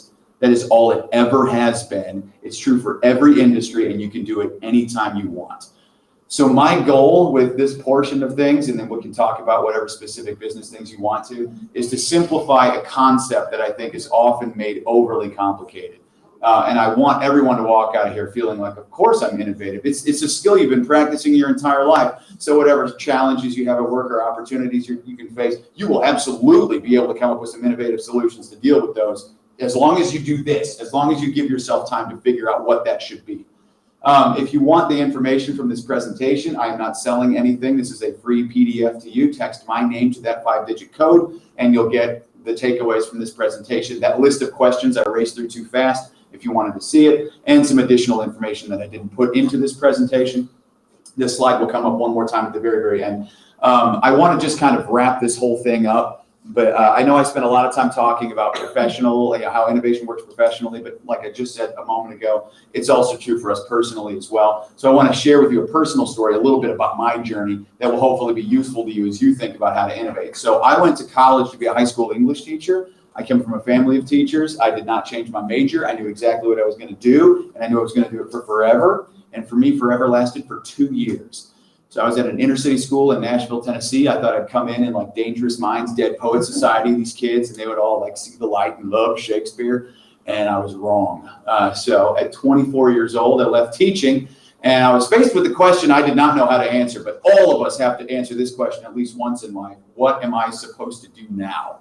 For a while, I didn't have a good answer to that question, but I needed money, so I got money where I could find it. I did freelance writing for Nashville music publications, tutored kids in math and English and Latin because I'd taken 2 years of that in high school, so that made me as much of an expert as everybody else. Worked at the Princeton Review doing SAT, ACT prep, played the drums in an unsuccessful cover band called Mr. Happy. For a while, actually, the best money I made in this time of my life was playing the drums on the streets of Nashville dressed like a chicken. So that's me right there. And you make more money dressed like an animal than like a person. I've done it both ways. So if any of you want to get into busking, which is the official term for street performance, I know you said you're artistic, consider it. Get yourself an animal costume. It's the first thing I ever bought online, got it on eBay, paid for itself in a day. Really good investment. And then eventually I got into stand-up comedy, started touring around doing comedy in Midwestern comedy clubs as an unknown road dog comic. And so that's where I was in my mid-20s. All right, stand-up comedy, tutoring, freelance writing, chicken drumming. That's my mid-20s. And then eventually, like 16 years ago, I went to a corporate showcase trying to get work as an entertainer. And it gave me my first view into the world of keynote speaking. I didn't know that was a job. I didn't know you could make a living talking to people other than making them laugh. And so I was in Iowa, and I had lived in Tennessee. So I get to that showcase. I had a 12-hour drive back home through Iowa, Illinois, and Indiana. If you never made the drive, it's boring. It's like going from here to the Appalachians. You got 1,000 miles of desolate nothing, right? And I had 1,000 miles of corn and no one to do it with. So it was pretty boring. And I asked myself this question. It was the only thing I came up with on the drive. Could I combine the entertainment of the comedy show with the education of the corporate keynote? At this point, I had a background in both, and I just was like, I don't know. Can I put them together? And because of that question and 16 years of answering it in a lot of different ways, I have a lot of different presentations. I have a lot of online training on everything from sexual harassment to ethics to reducing unconscious bias to safety training. I'm able to travel around the country, North America, Asia, whatever, and talk to people about how to improve their businesses. And just to drive it home, in case you already forgot, it was only a minute ago, I used to play the drums dressed like a chicken. Okay? So this isn't exactly the resume item of like a dude who looks like he's going anywhere in his life. Okay? So that is my presentation. As long as you keep thinking, as long as you keep asking questions, your future is going to be filled with some very interesting surprises. And I know it's going to be things you can't picture right now. I couldn't have pictured in a million years that I'd be having the career that I have doing what I do. But as long as you keep thinking, you are going to find some things that are going to change your life, your business, and who knows, maybe the world. So I want to thank you very much for this. I hope this has been useful. I hope it has simplified the notion of what innovation requires. And like I said a moment ago, my current job involves keynote speaking, corporate training, online video production. If anybody has any questions about that, my own career success, or if you have any questions at all, this is the time. And I'm very, very happy to share. So thanks for coming, and let me know what you got. Yes, madam. So what do you do when you get stuck on number 2? So for example, I've had the same question for over 3 years that I have not been able to figure out. Are you sharing it with others? Yeah. Okay. I'm going to say that there are some questions that, like the one I had to answer in my mid-20s, it took me about 6 or 7 years to figure it out. The best advice I'm going to have, if you know what the question is and you can't answer it, it depends on how important it is to you to answer it, or if you're willing to give it up. There is certainly a point where you might decide the amount of energy I'm spending on this potential path is not worth what it's costing me. And so the best example I have for that one is whether or not I should have divorced my ex-wife. So, and that was a question that I stared at for years, and ultimately decided, yes, we should. There was no cheating, there was no stealing, there was no abuse. It was not a bad relationship. It was just, we were going in different directions, and we didn't have that connection anymore. And it was grueling. It was years and years and years. And ultimately, and the question was really, what can I do? How can I save this? How can I make this move forward? And so we went to counseling and talked, tried a whole bunch of different things, and it just never quite seemed to be where it needed to be. And ultimately, I had to say it's not. I have to change the question. The question is now, how do I move forward in a completely in the direction that is the absolute opposite of where I wanted this to go? And it was one of the most painful things that I've ever gone through, and ultimately was a good decision. I don't know what you're facing. I don't know if that's useful. But I know that's one answer, is that maybe the direction you're headed is not where you're going to end up. But if the direction that you're headed is where you ultimately want to go, and you're still very confident of that, the only thing I can really say is some of these things take a real long time. And a lot of these questions that get answered, it's the exact same question that you're asking, but with new conditions all the time. Parenthood is a great example of that. How do I raise my kids right? Your answer for that's very different when they're 2 versus when they're 12, but you're asking the same question over and over again, and you have new information, and it changes the way that you respond to it. Is any of what I just said useful? Yes. Awesome. Who's next? Yes, sir. What do you do when you get to number 3 and you're on the fence, and either would be a good decision? Pick one. You gotta pick one. Just pick one. Just pick one, and you have to. So the philosophy that has sort of guided me basically all throughout life, and relationships, and also in professional life, is like, what's the worst that could happen?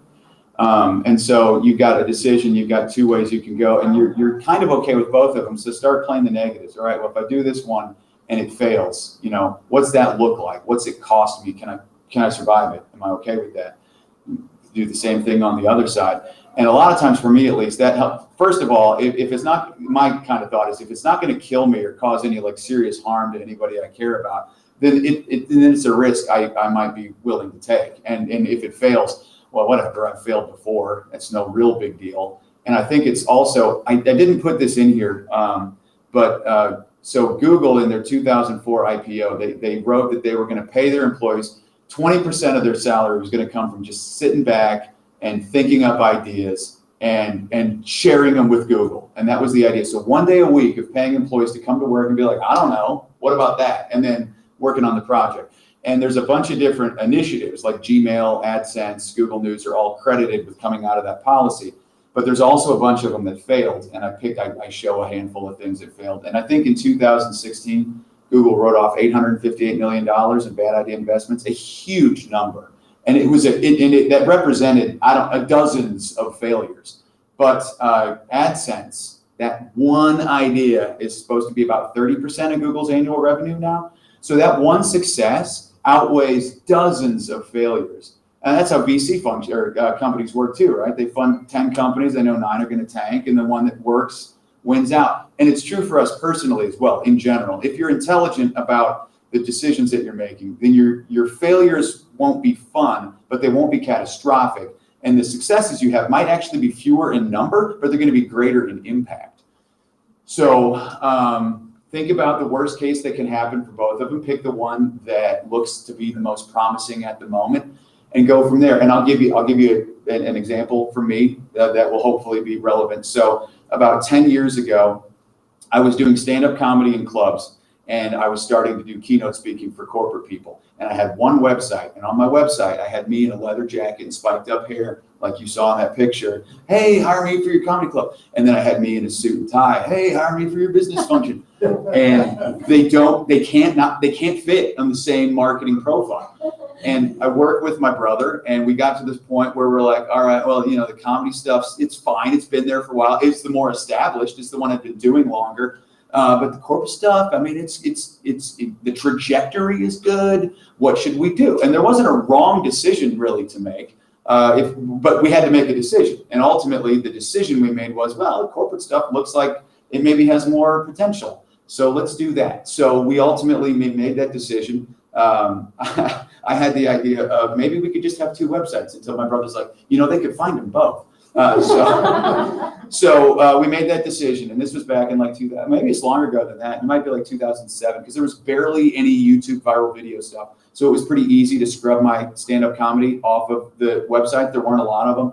I pulled all those pictures out. I changed the look of my website. I pulled out the word comedy, because comedy sounds controversial, sounds offensive. People are going to pay less for that. Because you might upset people, you might not get hired, whatever. So I started saying I was hilarious and entertaining, former comedian, I changed the language on my website. Long story short, it's been a very good decision. I gave up the opportunity to get super famous and go play theaters and be on movies, but I didn't want to move to New York or LA anyway. So that failure, that loss, I guess, was one that I was comfortable losing out on. And I gained on the other side, something that I'm happy to have. So I'm guessing if you're happy with both decision options, same thing will happen for you. You're going to lose out on the one you don't pick, and you're going to gain on the one you do pick, and you're just going to have to accept that you can't have it all, I guess. Great minds think alike and so do ours. Anybody else? Do you live here in Fort Collins? I do now. Yeah, we moved here in the apocalypse. Wow, that's awesome. Yeah, it was fun. It was fun. We lived in Michigan. My wife, she was this hard-charging, I'm going to be C-suite kind of corporate person, and then we had our son, and then that turned into a 1,000,000% mom gene like that. She actually told her boss, they had a 3-month maternity policy. She told her boss, who was a mother, I think it's great that you do this. I'm going to come back after a month. Just want you to know. While she was pregnant with her son, and her boss said, why don't you wait until he's born before you make that decision? And so day 1, she's like, I'm never going to work. And so anyway, she went back to work for a bit. She was starting to burn out on it. She wanted to be home with the kids while they were still young enough to, want her there. And so we had a conversation. Ultimately, it was like, and my wife's from Spain, and she wanted our kids to be raised bilingual. And there were no bilingual schools where we lived. And eventually I was like, is this a nice to have or is this a need to have? And she's like, this is a need to have.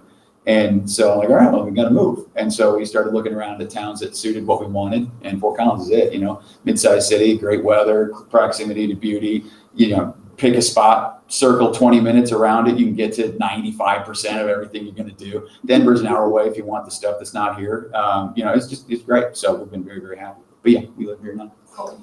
So when you take an idea that you want to progress somewhere and you can go in maybe 5 different directions, and sometimes we need to find a niche that sometimes helps you stand out more.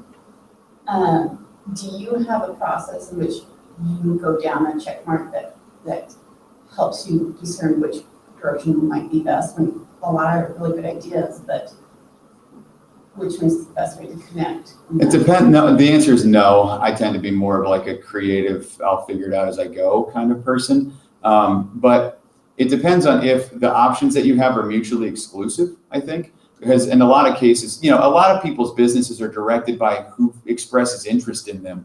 And then you find yourself an expert in something 12 years later that you didn't know anything about. In my case, I was just so I'm here, for example, because somebody, let me go back. I was trying to get work as a comedian in the college circuit.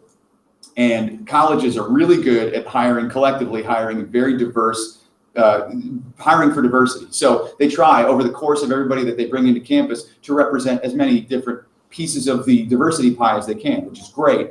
But white guy is the biggest piece of that pie. And so that meant I had the most competition. So I was having a hard time getting work. So but I wanted to be a comedian. And there was this, comedy section, but then there was a lecture section too. And I'm like, well, nobody's doing that. So I wonder if I could do like a funny lecture.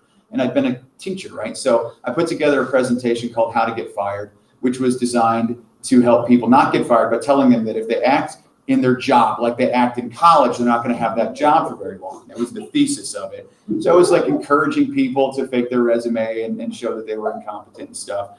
And it was really, the initial idea was, it was a way to differentiate myself in the entertainment space on this track that I thought would have less competition.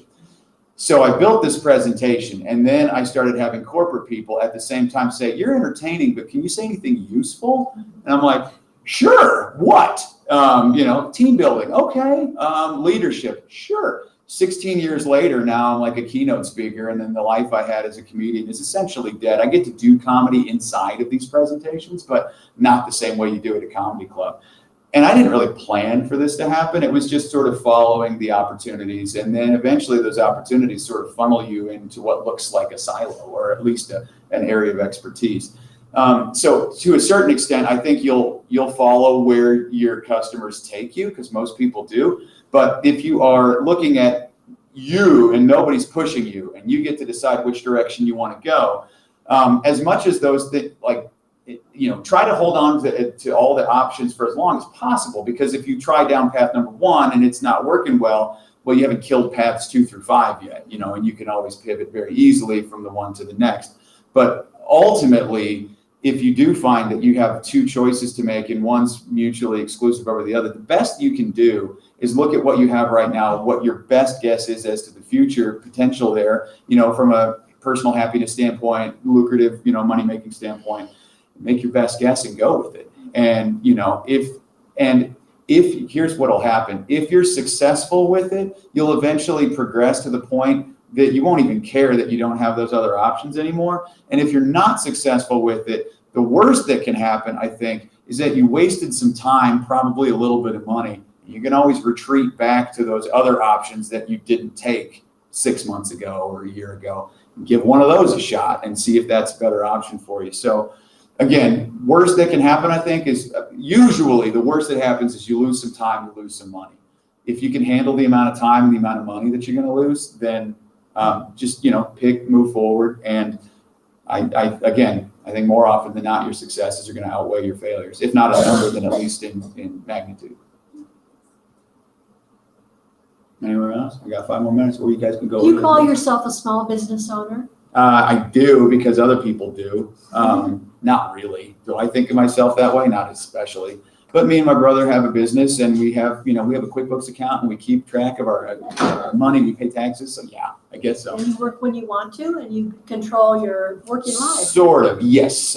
When people want to pay me, I have to go where they tell me to go, when they tell me to go. And so in that sense, I'm captive. But it is, I can always say no, which is really hard to do. It's easier now because I've been at it 16 years. At first, you never said no, ever. But outside of that, I do the work that I need to do kind of when I need to do it. So during the pandemic, when my kids couldn't go to daycare, and even now to a certain extent, pretty much like an 80% stay-at-home dad, and working before they wake up or when they're at nap time or when they go to bed. The flexibility thing is amazing, and it's so good that it makes up for a lot of the parts of my job I don't like. And it's the reason that it's no surprise to me that everybody now wants to keep their flexible working arrangement, because they had it for 2 years and son of a bitch, this is amazing. Yeah. I can be with my family. I can take a nap at 1:30 and no one's going to yell at me, which is huge for me. Because after lunch and I put my kids to bed, I'm beat for 15 minutes. And then I fall asleep, I wake up and I'm like, all right, let's do the afternoon. But yeah, I'm a small business owner. We have the path I've taken for business creation. My brother and I, there's another question we had that's kind of neither way was right or wrong. So initially my goal, because what a lot of speakers do, so look at Tony Robbins or whatever, you got the person at the top and you got the people selling their stuff and the other people who are their certified trainers who go out in their name, and then you still make some of their money. And so that was sort of my idea. It's all right, let's hire people. So we did, and we hired we hired a social media marketing person, hired an outside salesperson trying to build the business. And ultimately, the social media person left for a better opportunity, which she should have done. And then the outside salesperson didn't work out. And that happened at about the same time. So that was about 10 years ago. So I'm 6-7 years into my business. I've got 4 employees, me, my brother, and then 2 other people. And then I have a lady who runs my contracts, and she's a 1099. She gets paid on commission, but she's not official employee. She represents 10 people like me. And so anyway, we had a 4-person company that all of a sudden went down to a 2-person company. And then my brother and I were so should we rehire? And we had a bunch of conversations. We're well, we could, or we could try to do some of this stuff ourselves and maybe just contract out the parts that we can't do. And we ended up making that decision, which ended up being a lot cheaper. And so that kind of steered us in the direction of let's just contract with other, professionals when we need them. So I do a lot of video training. I'm filming another thing next week. And so I contract with talent agencies to find the actors when I need them. I contract with videographers to film stuff and edit stuff when we need them versus having them on staff because I don't have a year's worth of work for them. And that's a pretty popular model right now. So, I hear people sometimes talk about you get more employees and that is a metric of success, which is fine if that's your goal. If your goal is growth and your goal is you seeing the body of people that you employ and that you're creating a team and you get to hang out with them all the time and you develop that culture, that's really big, and there's absolutely a value to it. And I can't scale to the point that a 100-person company can scale, but we kind of decided we didn't want to, and so we've kept it a 2-person company, and we use people when we need to, and we pay them well when we need to, and we don't pay them when we don't need to, and it lets us be pretty lean and agile. And it meant during the pandemic we didn't have to let anybody go, and that was really nice because I know other people did. So the answer is yes, but I think that the model for business ownership, since so many people are getting into kind of doing their own thing and getting very accustomed to working on contracts, it's not too hard to find people who let you do it that way and are happy to do it that way and don't want to be your employee anyway. And it's worked out well for us. That's very good. Yes. Okay, so lots of people think, I could be a corporate keynote speaker. That's a great idea. How did you actually go from, that's a great idea to, I actually worked for. So in my case, let's see how I actually did it. I spent several years doing stand-up comedy, and let me see. I'm going to go all the way back. I was a high school teacher, which is the best preparation for public speaking that exists, because every day you're giving 5 or 6 presentations to an audience where half of them actively hate you. And so you guys can't do anything to me. What are you going to do? You're gonna play on your phone, whatever. I mean, unless you punch this lady or throw things at me, I don't care. So the first thing is getting over the fear of public speaking. Teaching certainly did that, although I didn't intend it to be that way. The second thing was the stand-up comedy. Now, almost every speaker, whether they're funny or not, tries to say that they're going to give you some entertainment in there. And I have the ability to market myself as somebody who can be and has been paid to be specifically entertaining. So, and that's my differentiator, which isn't one most people use. Most people use differentiators that put them into a larger pool of competition. So for myself, having a delivery style that is different than most other people's delivery style allowed me to play in a smaller pool. So if you don't want it to be entertaining, you're not going to look at me, and that's all fine. But if you do, there's not a lot of other people I get put up against. So that's really helpful. The other thing from just building, so I came into it from doing corporate entertainment, holiday parties, awards banquets, and then having people ask me if I could say something useful. And so I had a client say like, this is fun, but we need someone to talk about team building. And I'm like, I can do that because the job's not for 3 months. I'll figure it out by then. And so that's kind of what I did. And I remember the first time that I had to say something that people weren't going to laugh at, because in comedy, you laugh, I win, you don't, I lose. Very immediate feedback. And I know when I'm successful or not. But here, I don't know, you guys are just looking at me. Are you liking this? Are you hating this? The first time I did it, I didn't know, and it was very nerve-wracking. But eventually, you develop the confidence that it works out. From a marketing standpoint, or from an actual getting the job standpoint, I don't know if this stuff is still around, but the first place I got corporate work was a website called Gig Masters. And there's a handful of other ones like this too. So Gig Masters, Gig Salad, I'm sure there's something like them, where you create an online profile, and then people who are looking for anything. And Gig Masters had balloon twisting animals and circus clowns and motivational speakers and Elvis impersonators and it had everything. But so I created my profile, had like a page with a little video on it, and then I would get an email that said, hey, so-and-so's expressed an interest in you and 9 other people. If you're interested in getting this job, say yes or whatever, we'll give you their contact information. So it was a warm lead, but then you just had to make up a price because they wouldn't tell you what their budget was, and then ask for it. And that ended up helping me out a lot at the very, very beginning. So I didn't do a lot of free speaking, which is what a lot of people do. They do free events, which is a great way to go. I'm so sorry. I know I'm going over. Okay. One of the ways that people can go into it is you're an industry expert, you speak for free at some industry events, people start to know you, like you, ask you to come back, and you basically just say, I won't do it for free. And they say, oh, we have money. And you're like, oh, look at that. I can get paid. And then you start doing that. The fee structure for speaking and consulting is entirely invented. It is 100% lies. And I don't mean lies like you're being dishonest. I just mean there's no margin, there's no fixed cost here. It's just me and my time and stuff like that. And I can't quantify the value of this any better than any other speaker could. So it is entirely based on how successful you are at picking a price and sticking with it. What I did for myself, because fundamentally I do the same thing as I did 10 years ago, but I make more money for it now than I did 10 years ago. And what I did was, I had my price from Gig Masters, right? And I remember, I'll give you these numbers. So I used to go out at like $1,500, between $1,000 and $1,500 for a corporate event. In the comedy club world, you'd make $200 a show. So this was great for me. I thought it was amazing. And then I had a Gig Masters request in New York, and I didn't want to go. It was over Christmas. I'm not a big city guy. I didn't want to, yeah, exactly. I'm like, I don't want to go. So I put my price up at $2,500 and I got the job. I'm like, what? I've never gotten this much money before. People will pay this much, And so what I have done over the course of like 14 years is roughly every 18 months to 2 years, different people are going to do different things. I will arbitrarily raise my fee, my listed fee, but I will still take work at the lower one.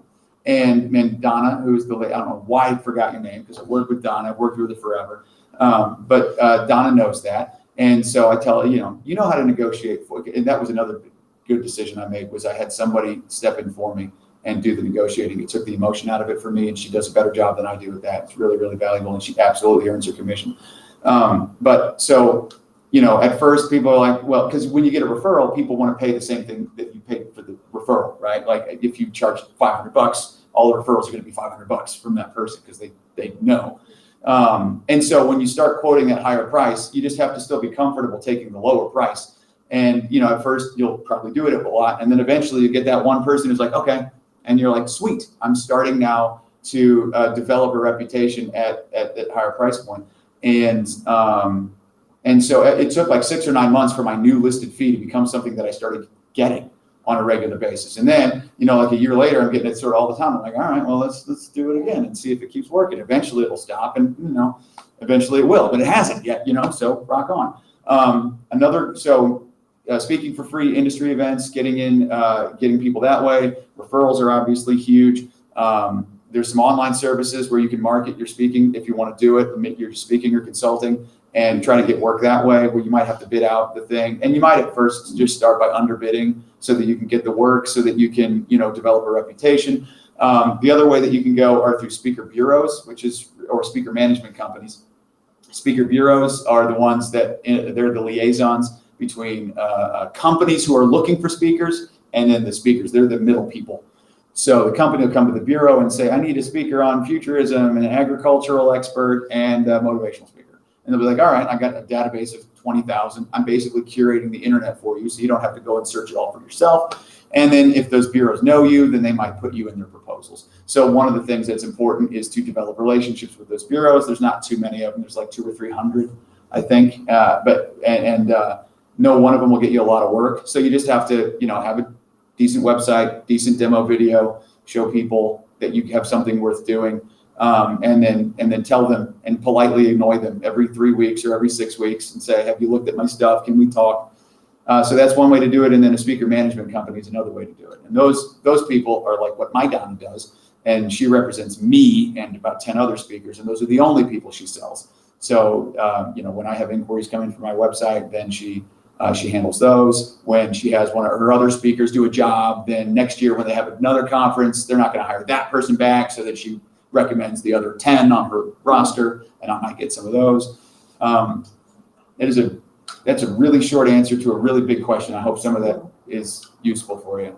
And I know I kept you all over time. I really appreciate you staying. If anybody, I don't have my stuff, CF Havens is my email address. If anybody ever wants to talk to me about anything, very, very happy to talk to anybody about anything. So thank you all so much. Thank Really you. appreciate it. Yeah.